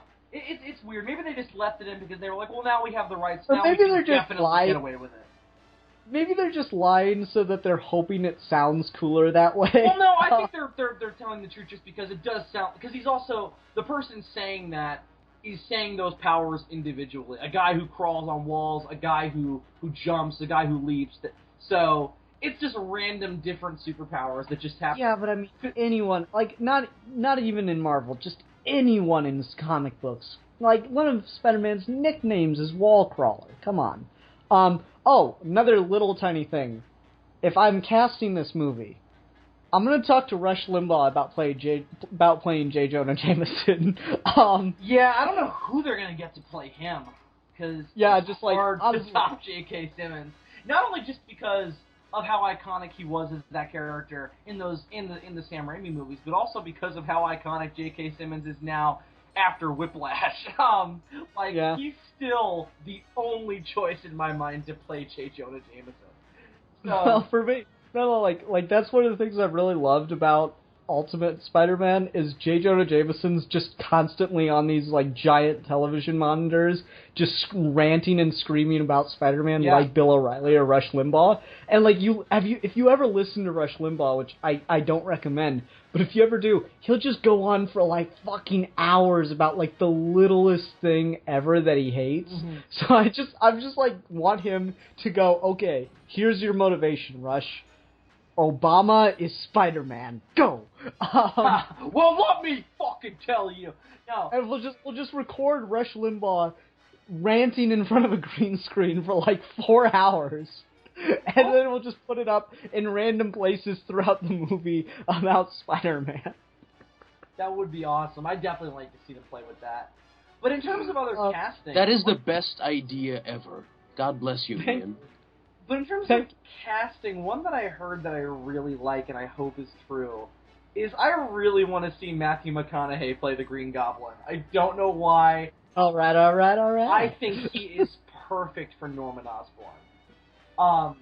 Not only does he look perfect as that character because he's got the cornrows and everything, so he's got the weird hair down, but also I'd like to see a Norman Osborn who's super charismatic in the public eye and is just an abusive, emotionless fuck to his son. And I think Matthew McConaughey could play that perfectly. See, maybe, but what I want more is someone to just be the quintessential opposite of Tony Stark. Alright. Like, I want someone who's just, like, Justin Hammer tried to pretend to be Tony Stark, and Killian tried to become Tony Stark, but I want someone who's just, like, everything you think of when you think of sleazy, underhanded businessmen. I want that to be Norman Osborn. Yeah, but I kind of like the idea of, like, because of Tony Stark, that's what people think is a good businessman now, where it's like, that's what they see as a good CEO of a company. So in order to play off like, oh, I'm a good CEO of a company, I'm definitely not shady, he pretends to be Tony Stark. Maybe. I don't know. I kind of liked what they had, just the general premise they had in Amazing Spider-Man, where the only reason Oscorp existed was to keep Norman Osborn alive. Yeah, that was okay. I really liked that premise. That was okay. But I just want to see a Norman who is clearly crazy. And I think Willem Dafoe played that off as good as that script would let him. Yeah, well, fuck it. Let's just bring Dafoe back. I would be totally fine with that. More than cool with that. But if not, I say go McConaughey. That's just my opinion. Yeah, Milan, what do you think? Who would you cast as Norman Osborn? Defoe is just looks like a horrifying, wrinkly-faced monstrosity already now. Just paint his face green and just have an old, like skeletal Willem Dafoe. Yes, Willem Dafoe back as the Green Goblin in the actual costume.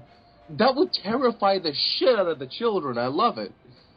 Just like what was it Weird Al that said Willem Dafoe looks scarier without the mask on? Exactly. Look at his fucking face now. Like, look up pictures of Willem Dafoe now. Like, you know how he's... I do every night. Like, just look at his face. Too. Like, you've never seen so many horrifying wrinkles in so many horrifying places. And you're just like, look at how are you an actor?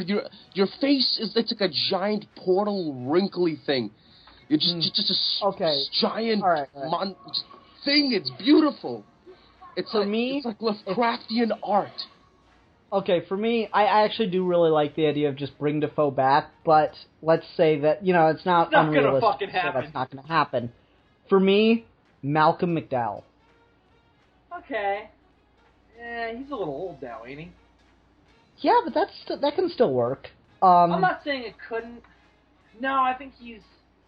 Nah, I don't think he's right for it. Really? No. He's just such a creepy bastard sometimes. Yeah, I'd say more him for, like, Doc Ock or something, though. Okay. Yeah, I'd like him to play a Marvel villain. I think he'd be great as a Marvel Okay, villain. let me say this, though, because this might make me sound even more totally crazy than I already do with the McConaughey as the Green Goblin thing. Back in the 80s, and in the early 90s, when James Cameron was supposed to do a Spider-Man movie, and his treatment's fucking weird if you want to read it.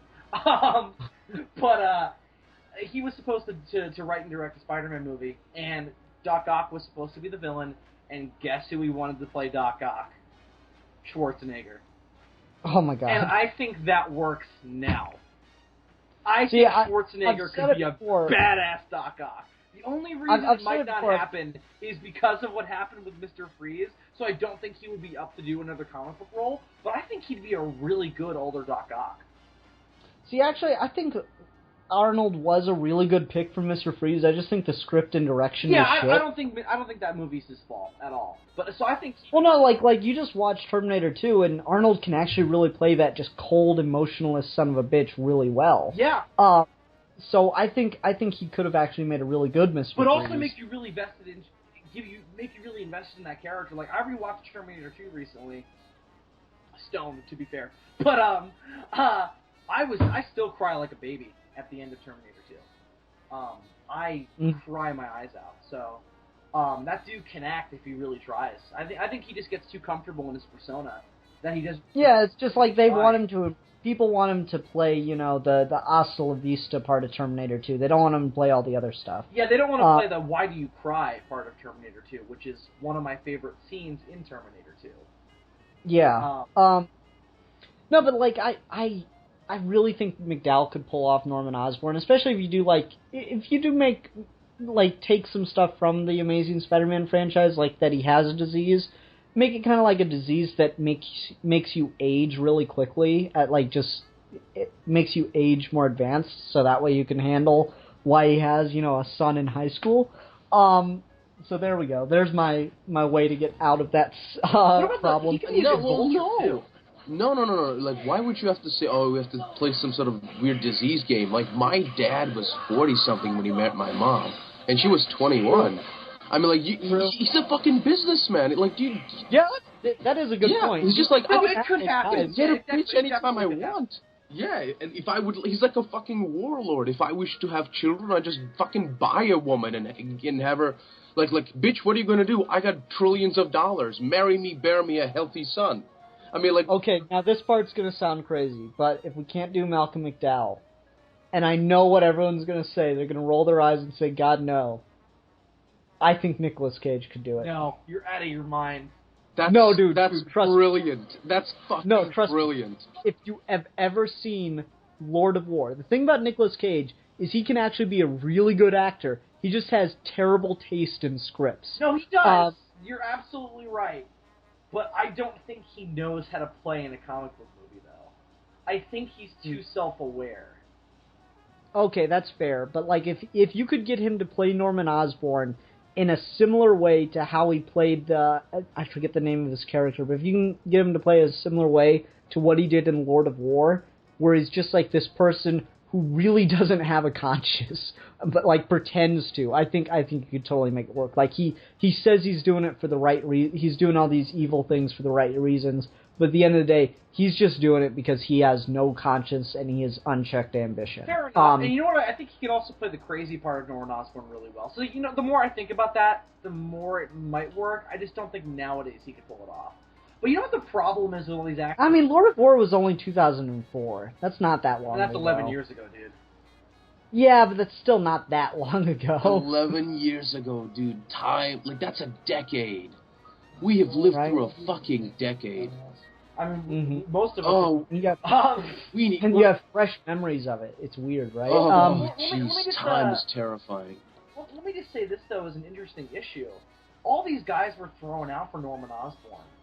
I don't think any of them could do the Green Goblin voice, though, properly.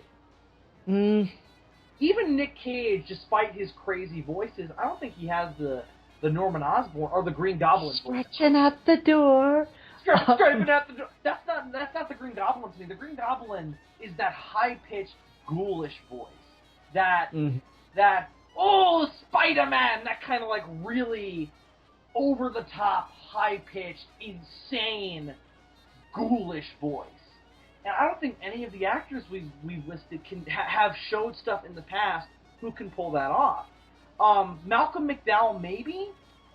You know, I mean, you're talking about the guy who's in Clockwork Orange, so he could definitely pull off some kind of crazy voice. But, you know, because Alex is known for all the crazy voices he does. Yeah, no, but I'm just saying.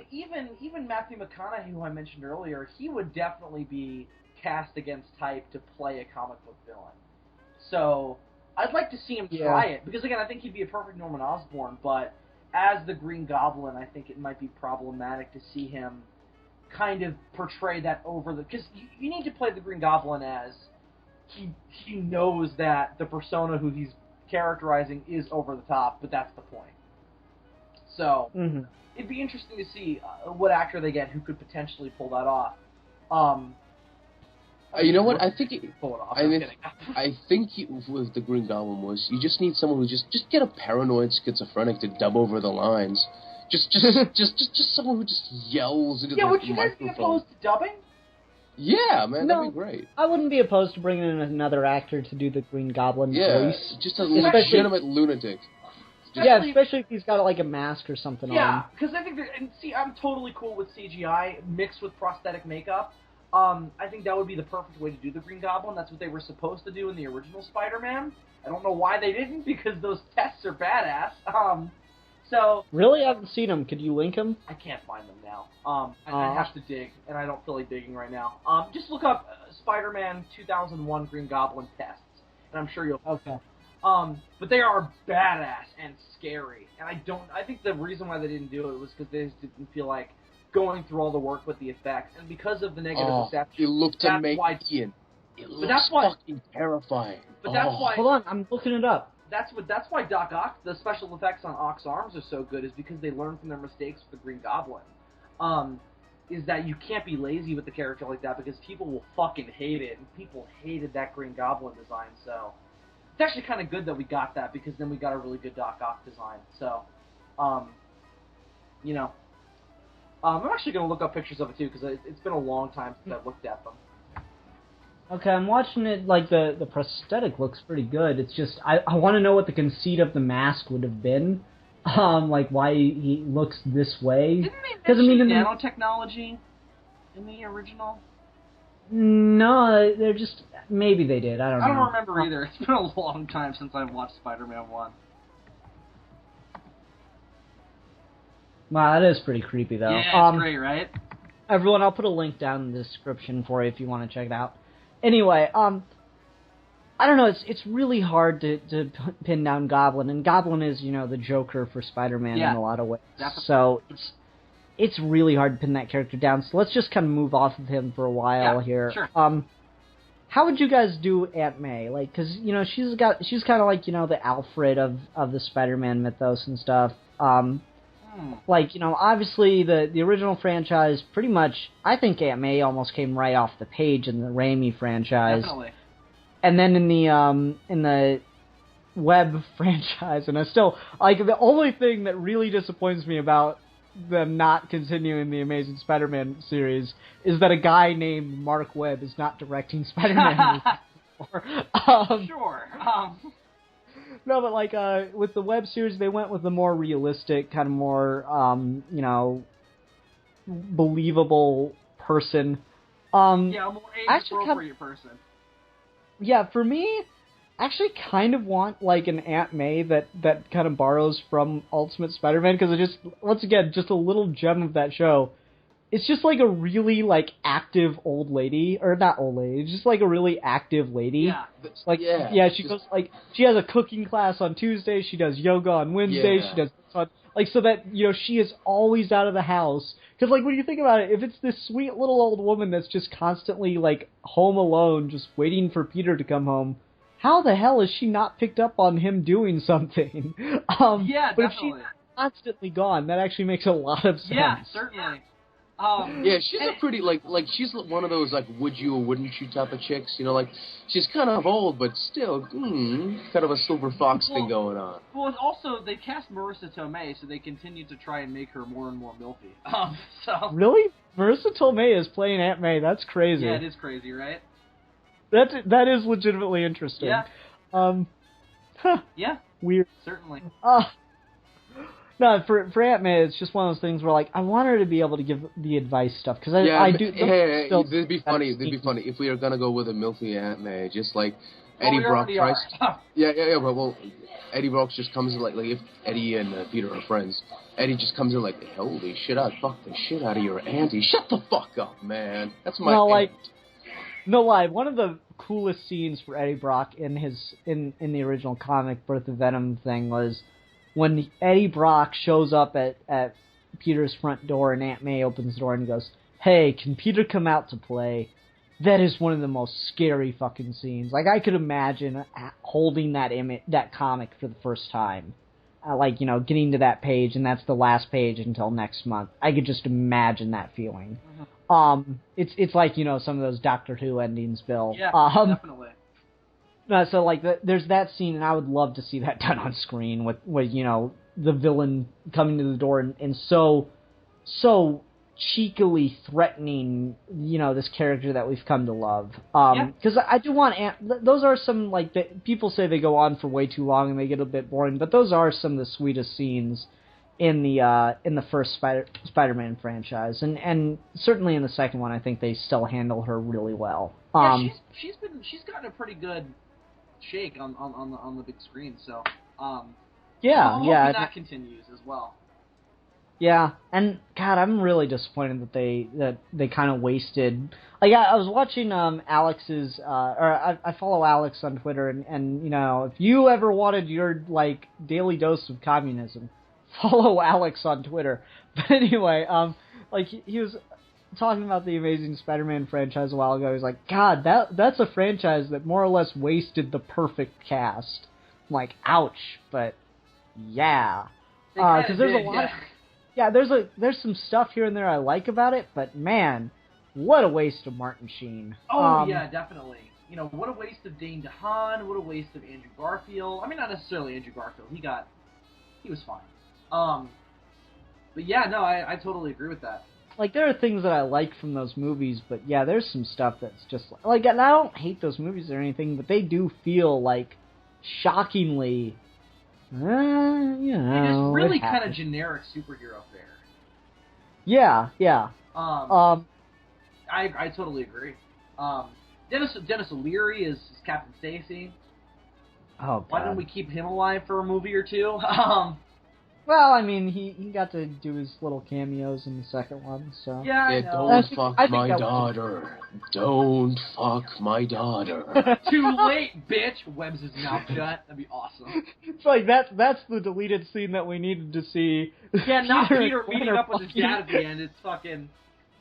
No, Peter and Gwen are fucking, and then, like, Peter looks up from the bed and he just sees Dennis Leary standing there in the room. And he looks, like, super displeased. And he's just, like, just shaking his head, tapping his foot, just like... That'd be amazing.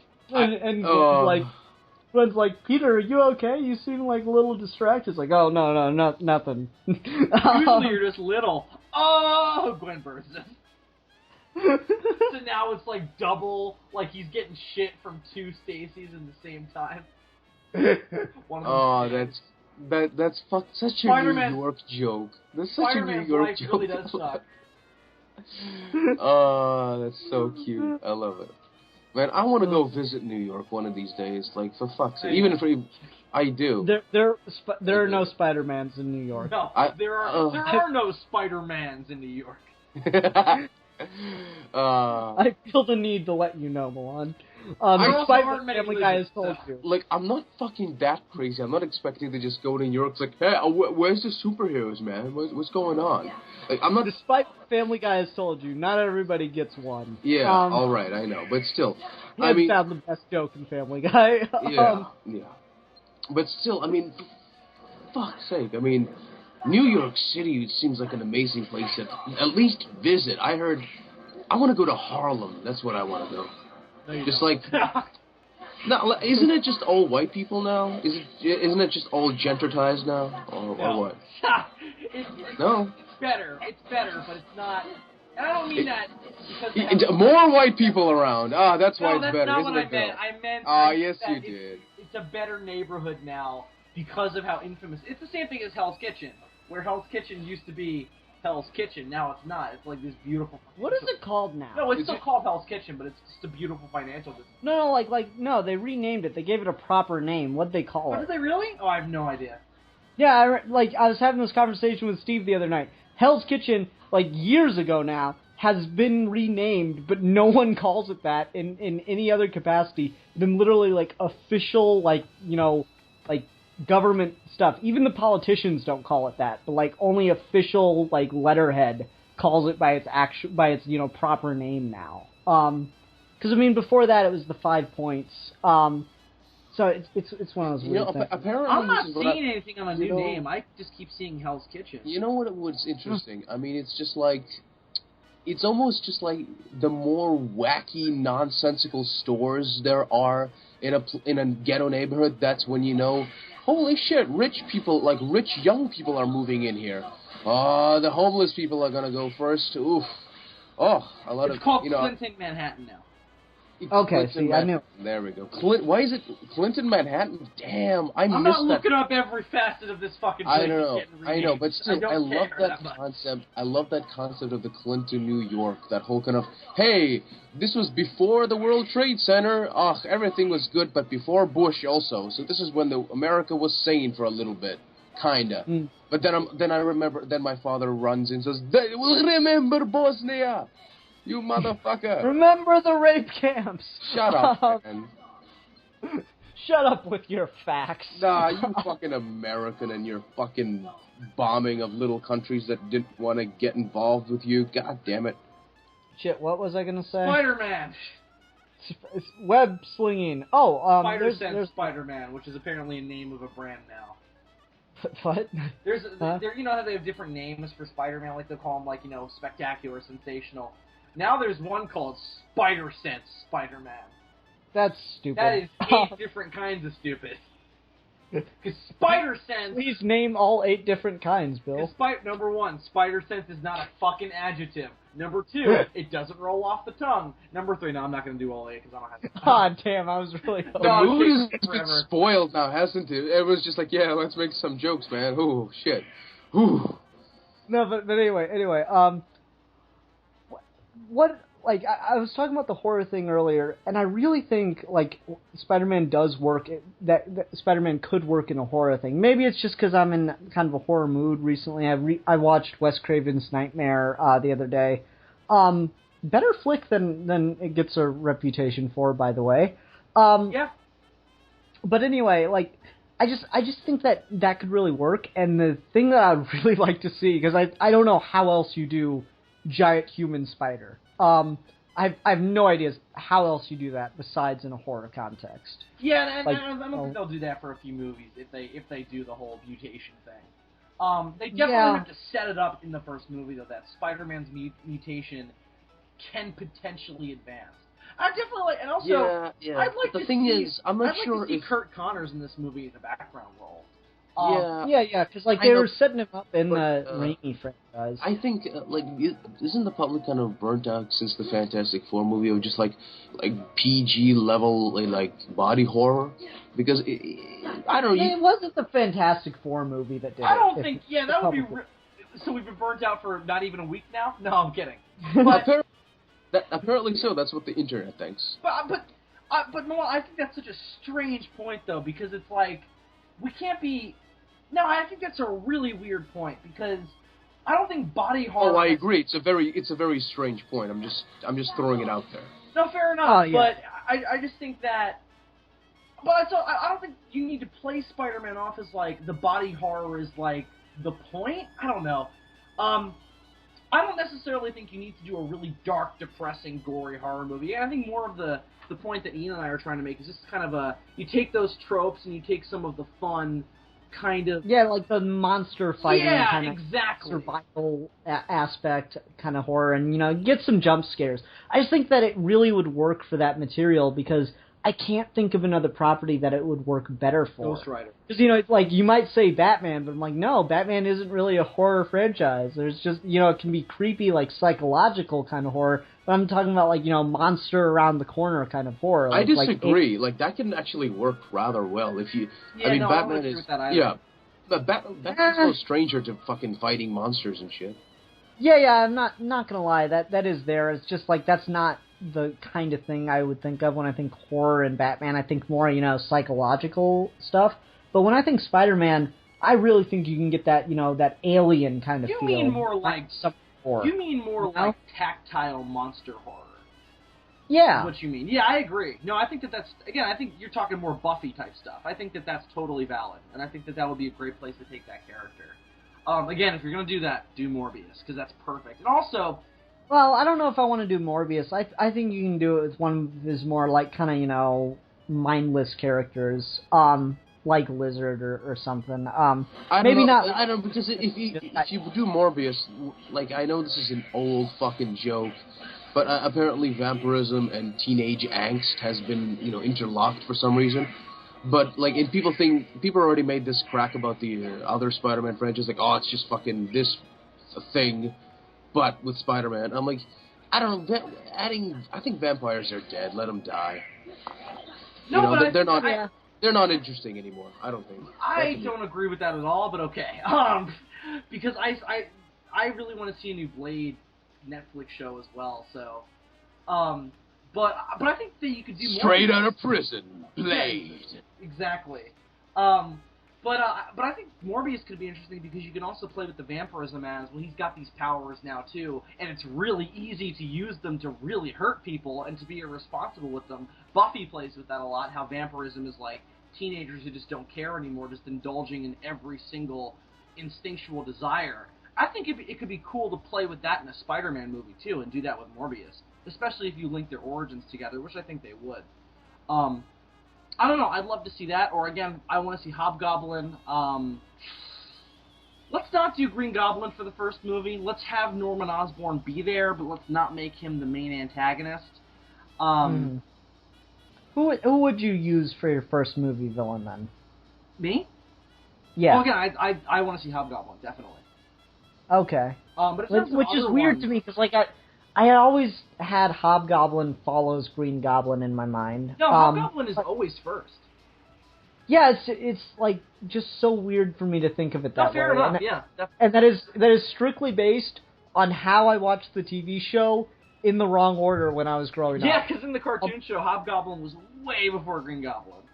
Yeah, even in the cartoon show he was, but just the way I watched it, the very first time I ever saw Green Goblin on screen, I'd seen Hobgoblin first, but the first time I ever saw Green Goblin was when we realized that he was that Harry Osborn was Hobgoblin, and that Norman Osborn was his father, the Green Goblin. And so I'd always had in my mind that Green Goblin came first. Harry Osborn was never the Hobgoblin in the animated show. Are you sure? I could have sworn he was. No, he never was. He became the Green Goblin after Norman went into that dimensional portal. The thing. Okay. Anyway. Go on. What villain would you use? I just love this conversation. It just sounds like a bunch of crazy people talking about nonsense. Yeah. Anyway. It's amazing. I love it. What villain would you use? Goddamn. Jeez, chill out, man. I don't know, man. Can I throw out another one who might work? And this is a character who I don't like that much, but it would make sense with the themes that I think they should go for of age and everything. Vulture. No. You've got a character, and I know I don't like the Vulture either. It'd also be a problem because it's like he looks an awful lot like Falcon, doesn't he? But he just steals Falcon's wings. That's what it would have to be, though. But I think it could be interesting because you're playing with age, and the Vulture is a character who wants to be younger. So. Yeah, but, like, is it just, like, for fucking Sam Wilson? Do we really need to see an old man get beat up on screen? No, yes! Just, like, yes! No, this is what I'm worried about, because Sam Wilson has been beaten by Ant-Man, and just have an old white man steal his wings. But I'm just saying. Just the metaphorical subtext to that is just, so hilarious. I'm just saying that that's it might be fucked up. thematically interesting to play around with age and now. The Avengers are like, what the fuck, Falcon? You got beat up by a little guy. Some old guy stole your fucking wings. Like, what? Like, you beat up a jet with Tommy guns. What happened to you, man? Like, you flew in the sky and you fought a fighter jet. That's badass. Iron Just Man have is that. impressive. I just want Falcon to be given to do cool shit. I just want black people to be able to do cool shit on screen with superpowers. I think Falcon does some really cool shit. Yeah, but I want him to do more cool shit. I don't know why. He's Yeah. He's gonna be in the Avengers. You better fucking, Bill. If he's not, I'm gonna come over to your house, man. Falcon better. You. Like it's my fucking fault. That was amazing. If he's not, I'm gonna come over to your house, and we're gonna write fan fiction where he does cool shit. Exactly. I'm like, all right, that sounds like an interesting evening. Why not? Oh my god. Milan and I get stoned and write Falcon fan fiction. Okay, so Milan, who would you use then? Who would you use for your first movie villain? Falcon, no kidding. Shut the fuck up. I don't even fucking know. Like, just if we're gonna go low-level crime, I think we should have a bunch of bad guys there. Fair enough. Just like fucking Scorpion, Shocker, like these low-level street criminals with fucking gadgets and shit. Just have it be fun. I just want to see Spider-Man swing around the city and do cool shit. That's what I look for in a Spider-Man movie. Just like, people complain about the Amazing Spider-Man movie. I'm just like, have you watched the cartoon? It's a ridiculous mess of plots and contrivances, and it's amazing. I just want to see Spider-Man be Spider-Man. As long as he does it in a cool way, I'm perfectly fucking happy. You know? And I'm just like, fucking, I don't give a fuck. As long as you make it look cool, I'll be happy. Yeah, and I agree with you. I think that's what those characters are there for, Scorpion, Rhino. Exactly. Doctor. And like, just that's the have thing. them get beaten up in the background. Exactly, and people like complained about, man, you could have played with a lot of psychological depth with the Rhino.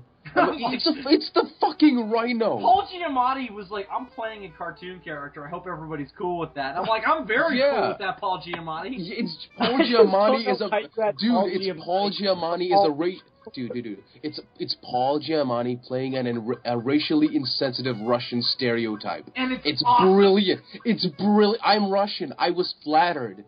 I'm like, oh my god, you got it so right. Well, the thing for me is I've already seen Paul Giamatti play a cartoon character and shoot him up, so I really didn't need that again. I want to see a Ryan. Also, Sandman. He's also there to be beaten up, but don't tell that to Sam Raimi. Yeah, I'd like to see a Sandman and Rhino, just like with really stereotypical New York accents, who are just fucking dumb as bricks. That's what I want to see. No, I'm not dumb as bricks. Hey, boss, what's going on? You know? Nah.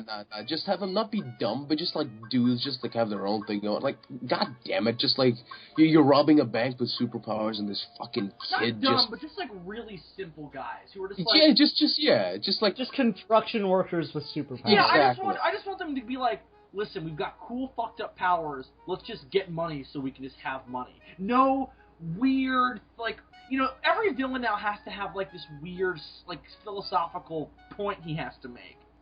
And I just want to see a couple bad guys who are like, hey, let's go steal some money. Why not, right? Yeah, like, I have superpowers. Fuck it, I'm gonna steal some. I want to see that in the Spider-Man I don't mind that. movie. Yeah, totally. I don't mind that. I don't want that to be the whole movie, though. I agree. Yeah, exactly. But that's the thing. People forget now that fucking the reason people go to see fucking superhero movies is because you see people doing awesome comic booky godlike shit. I mean, where else can you see a fucking movie with a cosmic space Viking superhero?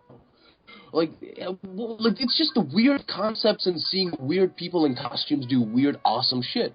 And it's people get really upset, like, oh my god, comic book should be racial, comic book should be...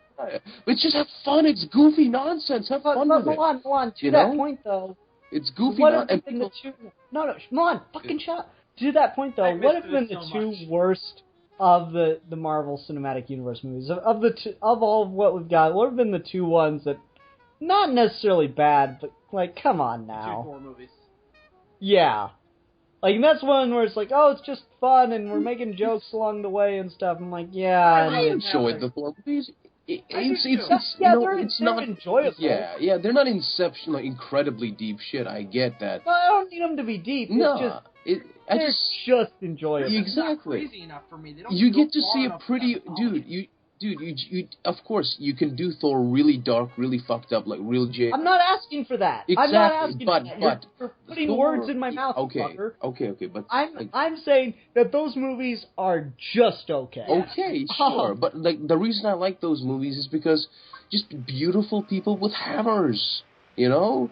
Yeah, but it's there's just not like enough but of then that, he doesn't though. wear the helmet. yeah. Like, so your own point is self-defeating because he doesn't wear the fucking helmet. God That's damn it. the problem with those movies. That's the problem. That's Well, no, if that's what they were going for, is just the craziness on film No, and I would have everything. liked them What the fuck more does if he they wear the did helmet? that way. It's not enough of that for me.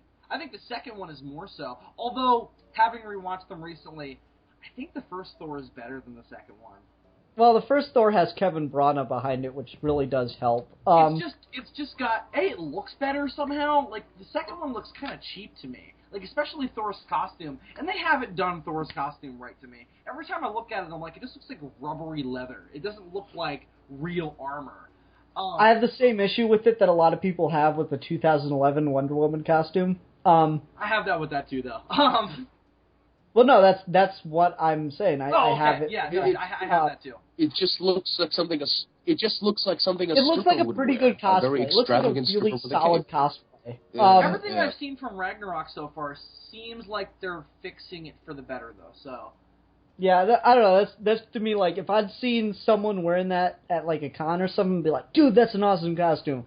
But seeing it on a movie set is like, I don't think it's lit properly. It just It just needs to be. You need to light it in a way where it looks colorful and bombastic. And if you're going to give it simple lines, make sure they're really, really bright. So that way you can't look at the detail. Because if you look at the detail, it's probably not going to look great. I don't know. Anyway. Thor's okay. Anyway, not on Thor. So yeah, like I can get that sense of doing a movie with just like a bunch of villains and it's not like super deep. It's just Spider-Man having a good time. Although I don't want to say that. I feel like that's more for like a pilot than for a movie. Yeah, but if they just did a montage, and I think this would work better in a second movie than a first one, because again, I think we're going to do a Spider-Man who's just starting to build up that kind of reputation. I think a second movie would be cool to open with, and they kind of did this with Amazing, but I'd like to see it done with actual comic book villains in costume, where he's just kind of swinging around stopping random crimes, and it's like, you see the Rhino robbing a bank, you see Sandman robbing a bank, you see Scorpion breaking into a laboratory trying to get his suit off, or something. So I agree with Milan to that extent, where it's like, just have these characters in their status quos, because what they were doing before that doesn't fucking matter. And with those characters, I feel that way, so I agree on that level. Yeah, it's just one of those things where, like, I do want him to have a strong villain, because, like, for me, as far as comic book rogues galleries go, it's Batman and then Spider-Man. Yeah, I agree. Like, I don't love Spider-Man's rogues gallery, but as far as iconic comic book rogues go, it's Batman then Spider-Man. It's weird, though, because a lot of the Spider-Man's rogues, their best stories are in non-Spider-Man books. Really? Yeah, it's weird. Like, for instance, I'm trying to think of an example that I can name a specific thing from. I can't remember. I can't think of anything off the top of my head, but it's just, a lot of their interesting stuff is in non-Spider-Man material. So, weird. It's kind of like Doctor Doom. So, like, Doctor Doom, I feel like a lot of his best stuff is in non-FF material, so. Yeah, okay. It's just one of those things where, like, those are some of the most iconic comic book villains ever, and Marvel wants to use the characters. I'm like, okay, then we need to set them up in Spider-Man. It feels wrong if, the first time we see, Scorpion or whatever fight somebody, it's Iron Man. That'd be weird to me. I'd be okay with it, but it would definitely be weird. Not the Scorpion. It needs to be somebody who's kind of really, really B-string.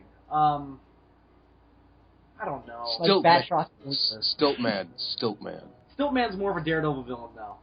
No, I just want Stiltman to be just a punching bag of the fucking DC. Oh god, yeah, I want every single Marvel character to at one point punch Stiltman. Just beat the shit out of him. And I'm really hoping that those stilts in the Daredevil show are not just there for like, oh, cute reference. I want them to fucking do Stiltman. I want a legit Stiltman. Fuck you, Marvel. Do it. Stan Lee is like crying. It's like, oh, subscribe from Zasper now. Now I've lost 2 people associated with the Marvel Cinematic Universe on my subscriber list.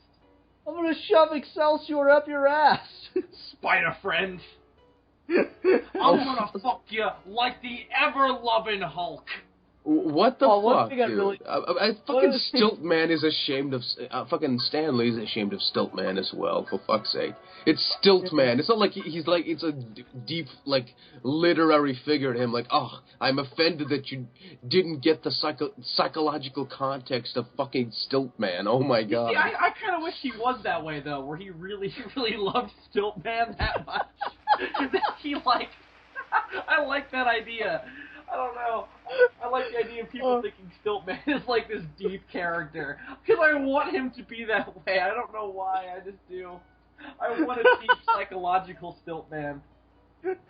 Just get Nolan to direct a Stiltman standalone movie. Just have it be a really artsy, fartsy New York art film with Stiltman as a supervillain. Just like, what is life? One of the characters... He's reaching for God. Yeah, what if it's like that where he's like ascending up the stilts is like ascending up the socioeconomic ladder? I don't know, something like that. Oh shit, Alex is gonna be all over this, man. He's gonna be all like, well, Stiltman has a rich history in the socialist communities of superheroism. Yeah. No, like, one of the things I really do love... One of the things I do love about the Ultimate Spider-Man show is Stan Lee is a fucking janitor at Spider-Man's high school. But then there's one episode where he teams up with Spider-Man, and you find out at the end that he's actually a S.H.I.E.L.D. agent that's been assigned to him for years now. And, like, there's this great reference at the end of it, and Milan, you'll love this the most. There's a great reference at the end of that episode where Spider-Man's like, wow, Stan, you just do everything. He's like, oh, no, I've had some help along the way. Right, Steve? And, like, there's another S.H.I.E.L.D. agent that, like, gives him a thumbs up out of the corner of the screen. I'm like, oh, Steve Ditko. That is cool. Yeah. Like, so that show gets a bad rap, and it really does deserve it. Oh, it's terrible. But, yeah, but there's some moments in that are just great. I agree. The whole puking in Aunt May's washing machine is kind of funny. It's fucking like that show is just like, I'm like, it has hands down. I just don't. I just watched one episode and I'm like, yeah, nah. No, it is pretty bad, but it's the only Spider-Man thing on Netflix, so there you go. Yeah, they used to not be, which is the depressing thing. Like, they used to have the 90s show on there, and now I'm really sad that they don't anymore. Yeah, blame Disney, not Marvel. Fuck you, Disney. Anyway, no, but, like, that show's really bad, and it has the worst Green Goblin origin I've ever seen. Okay, Milan. Now, imagine that I were to inject a person with a combination of Spider-Man and Venom's DNA. What supervillain would possibly make sense to come out of that combination? I actually seen this fucking episode, and I'm like,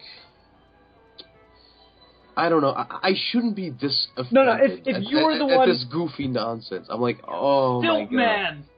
Stiltman! No, but honestly... Alright, so, like, you hear that, okay, Spider-Man and Venom's DNA, I guess Carnage would make sense out of that. Okay, they're going to turn Norman Osborn into Carnage. That's a weird twist, but hey, whatever. And then it's Green Goblin, like, how the fuck does that work? I think it's one of those, like, when the executives at Disney are like, fuck it, let's just do this and that, but we have a thing. Nah, don't worry about it, just do that. This will make sense for the kids. I'm like... No, it doesn't. I'm like, okay. It's credit. Like, that's one of the things I love from Journey Through Space and Time, or whatever it's called, the Doctor Who 50th movie, about the guy that played the first Doctor, William Hartnell, and he has that line where he's like, I need to get the control center for the TARDIS at least a month before we shoot the pilot. And they're like, why? I need to map out all the controls. And they go, why? Well, I can't flip one switch 1 week to open the door and then the next week to blow up a planet. Who will notice? The kids will. You need that mentality when you write stuff. Because, like, if you treat kids like they're stupid, then you're going to make kids stupid. Exactly, yeah. And it's just like, I don't know. It's weird. I hate, like, it sounded like an old man. But with Bruce Timm, whatever, like, when his Justice League stuff, it's just like... My little brother recently watched it, And I'm like, and I did as well. And it's just like, you can watch this with your son. Like, I've saved it up on my USB. Like, once I have a kid, I can watch Justice League with him. It's because in Russian culture, we just keep all our old cartoons, even when it's back from the 60s and whatever. Like, every single person in Russian, like cross generations, knows these type of cartoons because Russian animation wasn't very big. So everyone knows these little things, and it's just like I have something new to share with my son. Like I can sit down with him, like, hey kid, you want to watch some goofy superhero show? I'm like, yeah. Want to watch Justice League? Sure. And it's like it's something that I can share with my son now. And once I have him, eventually one day. Well, I'll just go steal one too. Shut the fuck up. And it's just something I'm really looking forward to. Shut up. I'm really looking forward to this, in the future. Just stealing children, that is. No, watching superhero cartoons with my son. It's something that's like, yeah, I can see myself doing that with my kid. That's nice. Sorry, I just have this really funny... See, I show my kid every appearance of Stiltman, and then just indoctrinate into an early age. Is Stiltman gonna become a thing now? Is Stiltman gonna be a fucking thing? I want my son's favorite... Hashtag Stiltman. I want my son's favorite fictional character to be Stiltman. Hashtag Stiltman. That's the most abusive thing you could do to your child. Wait. Hashtag... wait, guys. Hashtag elevate Stiltman. Bill, let the internet do with it what it will. Bill, you're gonna be like to Stiltman. I'm writing that on Facebook right now. Hashtag elevate Stiltman. No, wait, Bill. You're gonna be to Stiltman what Captain Logan was to Clock King until he showed up in Arrow. Yes, I'm gonna fight for it. Exactly. Hashtag elevate Stiltman. I'm gonna put a picture. It's gonna be perfect. Oh, I can't wait. I can't wait for Stiltman. Stiltman is climbing, trying to reach God. Yes! Spider-Man is knocking him down. Stiltman rising. Let's just do more puns with Stiltman going up. You're gonna run out really quickly. No, I'm not. I'm gonna fight for it. Oh, man. How many adjectives are there for moving up? Or not adjectives, synonyms are there for moving up? I don't know one. I don't know any of those words. It's time for Stiltman to up the ante. I just want puns like that in his first appearance. And I just want, that's the reason everyone just beats the shit out of him, because he just makes these horrible puns, and you just punish this man for making these puns. Just physically, just beat a man for making puns. You meant to be calling something for 4 o'clock for Papa, remember? Oh, no. Yeah, you do. Okay, well, anyway. Oh, man. I'm laughing. I'm, really tired, but I'm laughing so hard here. Me too. Oh, God. Okay, is there anything else related to how you would go about Spider-Man that you wanted to mention, Bill? Well, you guys want to talk briefly about the costume? I mean, I don't have a lot to say because I have absolutely no clue how they should do it. But I hear they're doing the Ditko, armpit webs. Yeah. And the armpit webs have never made any goddamn sense to me. No, not at all. But because people go, oh, well, it's like a flying squirrel. Well, isn't it? Yeah, it's a fucking web. There's holes and shit. It doesn't make any I thought sense. it was yeah. I thought it was just like a kind of like wasn't the costume already released or something? No, I don't know. There's been rumored concept art, and it's all looked okay. But the thing that I want them to do is I want them to do the 90s gigantic Spider-Man eyes. It doesn't seem like they're doing that. They seem to be going for more small eyes, which, whatever, I really don't care. But ultimately, I'd like to see those just gigantic Spider-Man eyes. I think that'd be really cool. Yeah, that'd be cool. It'd be fun. It works with Deadpool in a way it wouldn't with Spider-Man, because Deadpool's kind of got that heightened reality thing, so it'll work when, they're doing the motion capture with the eyes, so, the white on the eyes will physically move the way the animators want it to. And I would love to see that with Spider-Man, but it would look really weird in live action. I don't know if you can get away with it without being super stylized. Oh, the eyes moving? Yeah, they're doing that with Deadpool, and I don't think you can do that with Spider-Man in a live-action movie at this point. No, probably without it being not. really stylized. You would have to. You have to explain it where, for some, if they're going to do the whole thing of Tony Stark makes the suit, then he'd have to give a reason as to why it does that. Yeah, it'd be cool to see. Like, they're doing it in Deadpool, and it'll work there because, it's Deadpool. Yeah, no, that's he's perfect. aware he's in a movie. But with Spider-Man, I just don't know how you make that work. But it'd be cool as shit to see. Like, you would have to explain it. And it's a problem that you have to explain something that you're supposed to just, be okay with. Yeah. So, I don't know. It's one of those weird things. By the way, guys, here's my Stiltman post on Facebook. Oh, God.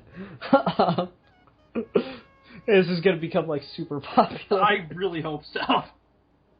I want Elevate Stiltman to be a thing. Spread the word, kids. Spread the word. Elevate Stiltman. Hashtag Stiltman rising.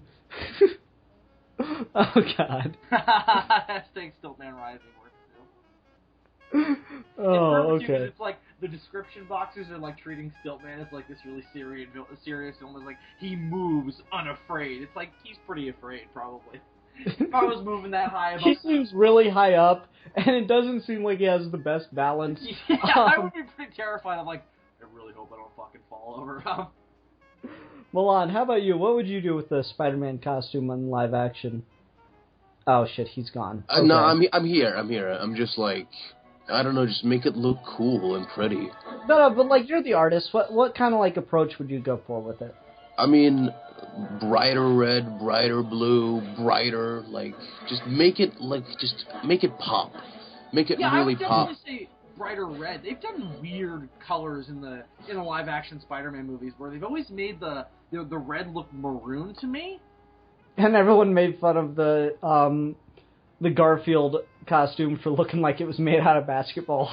I don't have a problem. I've never had a problem with that. I always thought that made sense, but I just want them to do I am with mine. I would like a brighter red, but I wouldn't mind a more sort of muted navy blue to emphasize the red more. Kind of like what they did with Green Lantern, where instead of making the black in Green Lantern Rebirth, the artist talked about it.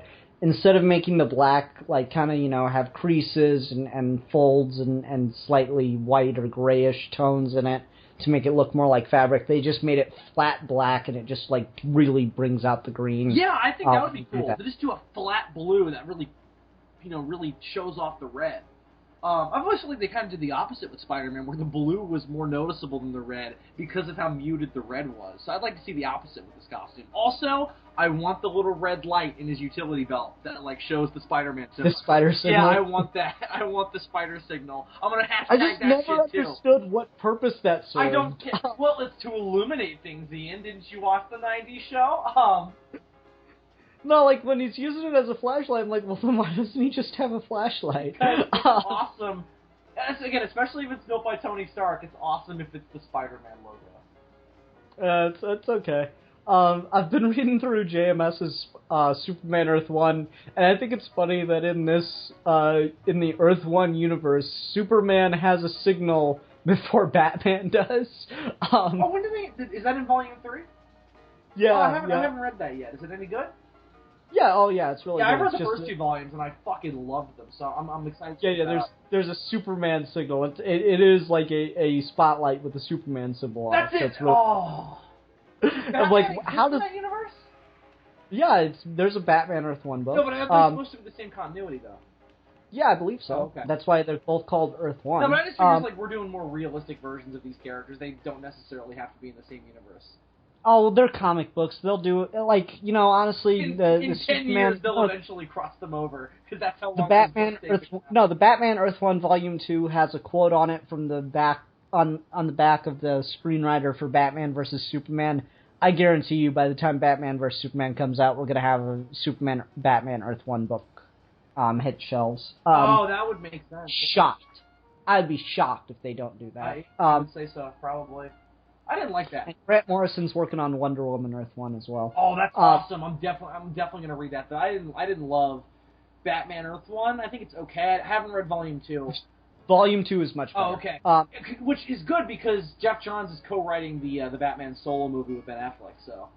Yeah. Good. It's one of those things where, like, the first one I thought was just okay, had a lot of really cool ideas. The second one's really good. No, there's this weird thing. Do you care if I spoil something for you? No, go ahead, it's fine. Okay, so in Superman Earth 1 Volume 3, like, they end up killing Lex Luthor, but he has, like, a wife character that's just as brilliant as Lex him. Squared. Oh, that shit killed me when I read that.